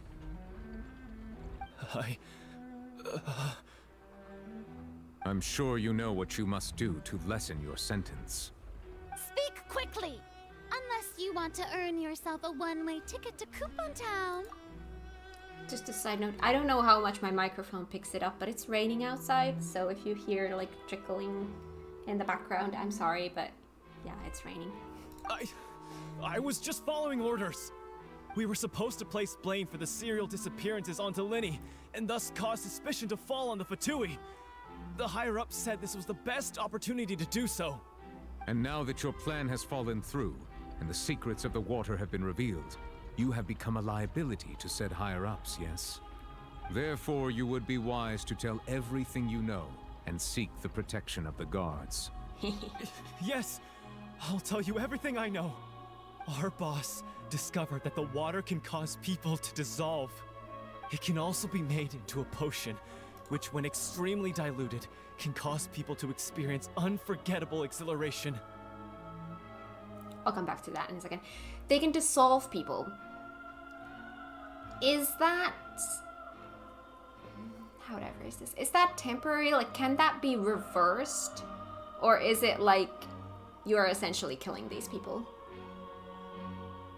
Or is it more like transformation that can be reversed? I'm assuming that in this case they are talking about it like an actual murder.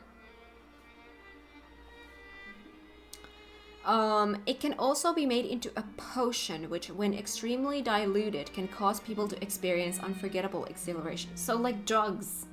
My god. We've been in this business for a while now, and have made decent mora off it.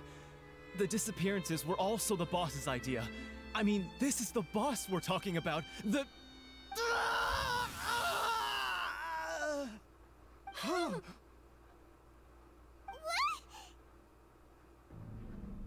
Well, I guess we saw how it actually happens. He turned into water? And now he can no longer talk. Such ruthlessness. I shouldn't have expected any less of them. An outrageous act. All present, please submit to inspection immediately.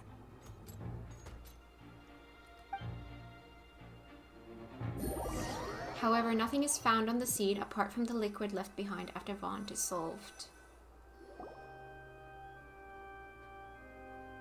So, we're just going back now? The problem seems to have been solved for now. We're not needed here anymore. That's true, but...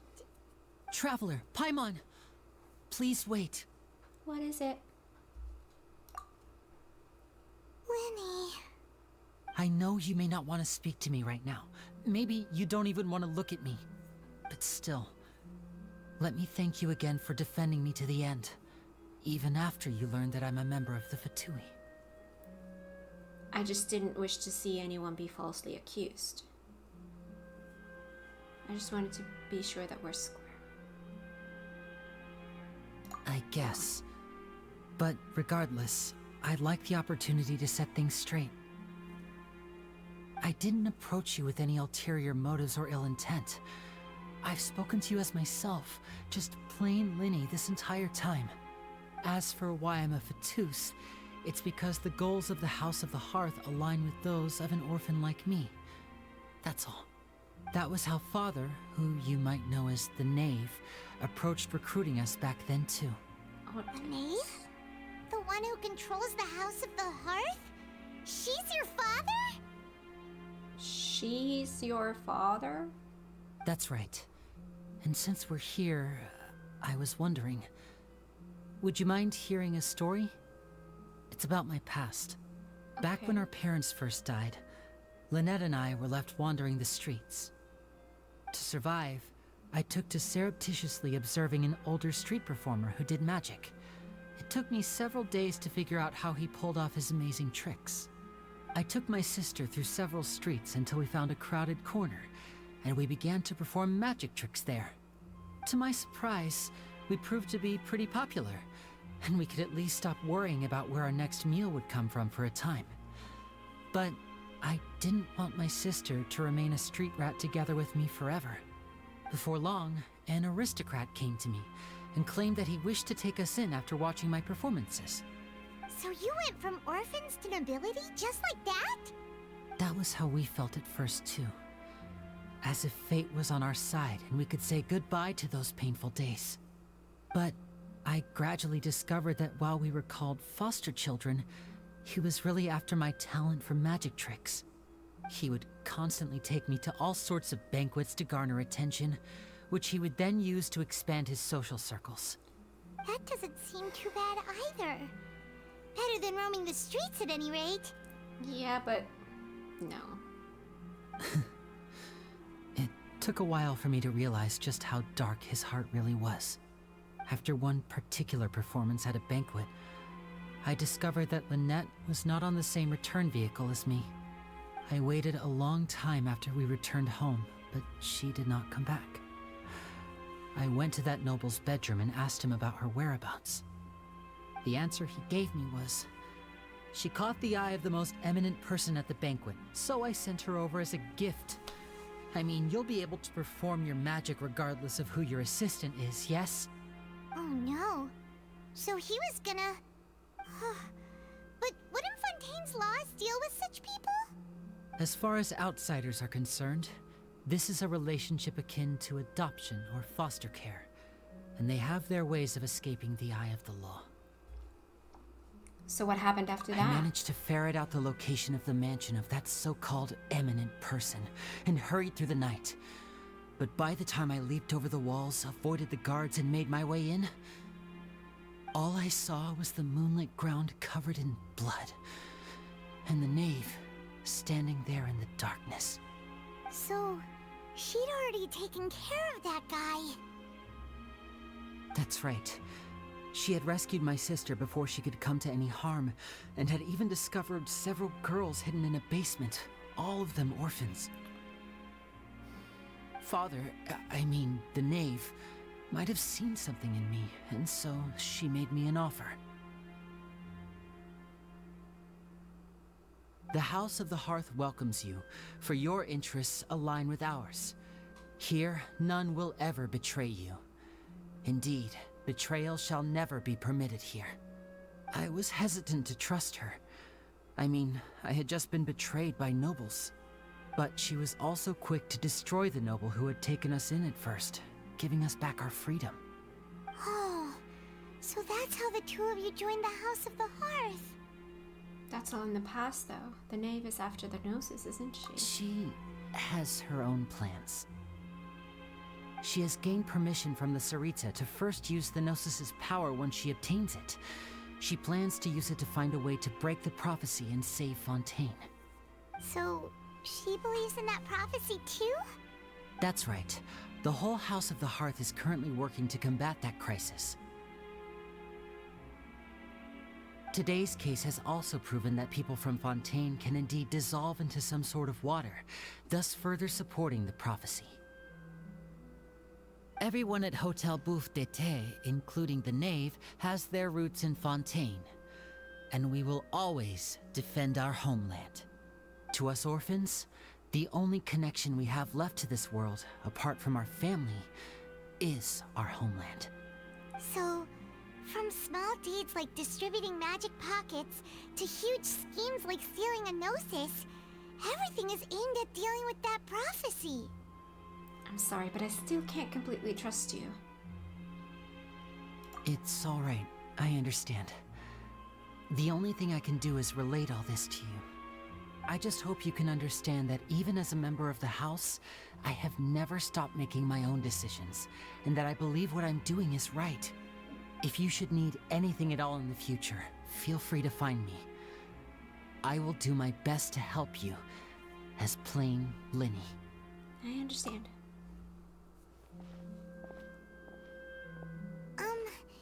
Bye, Linny!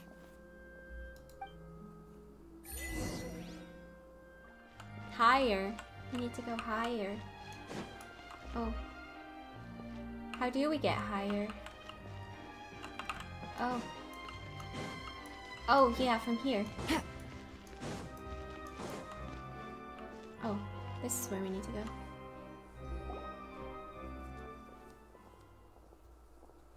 Hi. Hey there.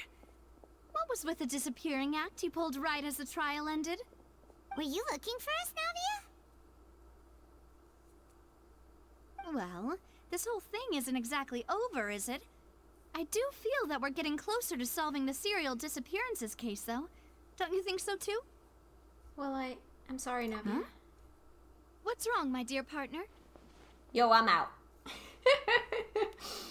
I was really only trying to defend Linny. I wasn't necessarily looking into the serial disappearances case.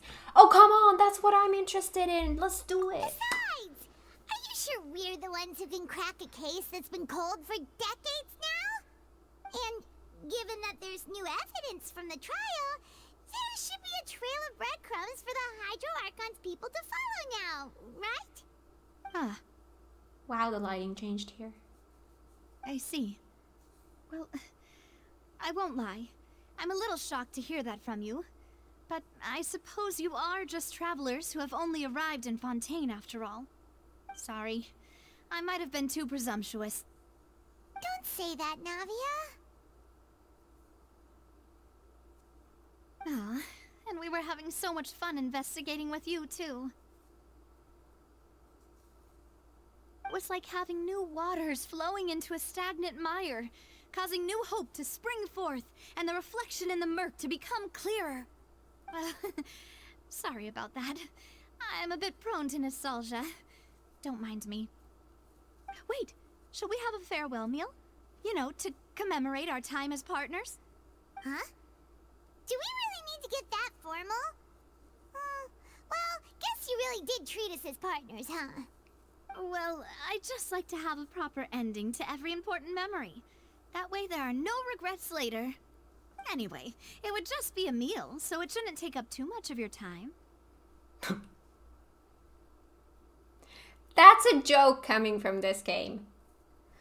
Let's go have that meal then. You don't have to twist Paimon's arm. If Boss Navi is treating, count Paimon in! Oh, wonderful.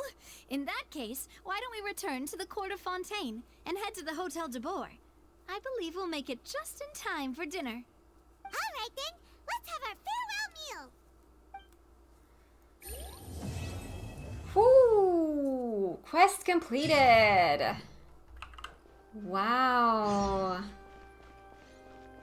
Go to the workshop. Wait, there's a lot of new stuff in here. Oh my god, I can actually leave this building. Can I really? Am I free to move around? Oh my god, I'm free! I've been locked in that house for weeks. I'm free! I'm free! Hi, I feel like skipping just like you. Let me join you. Yay! Yay! I'm free! What's that? Pick up. Ooh, one of those. Oh my god. See, now I want to go exploring. Alright, let's go look at my journal. Because I think I saw a lot of new quests. Semi-automatic forging. Vasari Passage. Blacksmiths in Fontaine do not hammer their metals themselves, but rather use an even more advanced method. If have time, you really should go check it out. Okay. What's this? Oh, this is some kind of a event. Okay. Like the faint moonlight of yesteryear. Lainey has been acquitted, but you are not sure about what your next step should be. You decide to take up Navia's offer for a farewell meal to celebrate your cooperation. We're gonna do that next time. Oh, now I wanna go exploring. Maybe we'll do that next time a little bit. Oh my gosh. But we are gonna leave this here. What a view to leave this in. This was a little bit of a longer one. I'm sure you'll be okay with that. So yeah, I am loving the storylines in Fontaine so far. Like, these are really intriguing, they're fun, how that whole trial was done. A whole lot easier with a few different identities to choose from. Need me to come up with some for you? Like how you had to puzzle those clues and all of that. I loved it. But that is it for today. Thank you so much for watching. If you like this episode, give it a thumbs up. If you're new here, consider subscribing, and I will see you guys in the next one. Bye!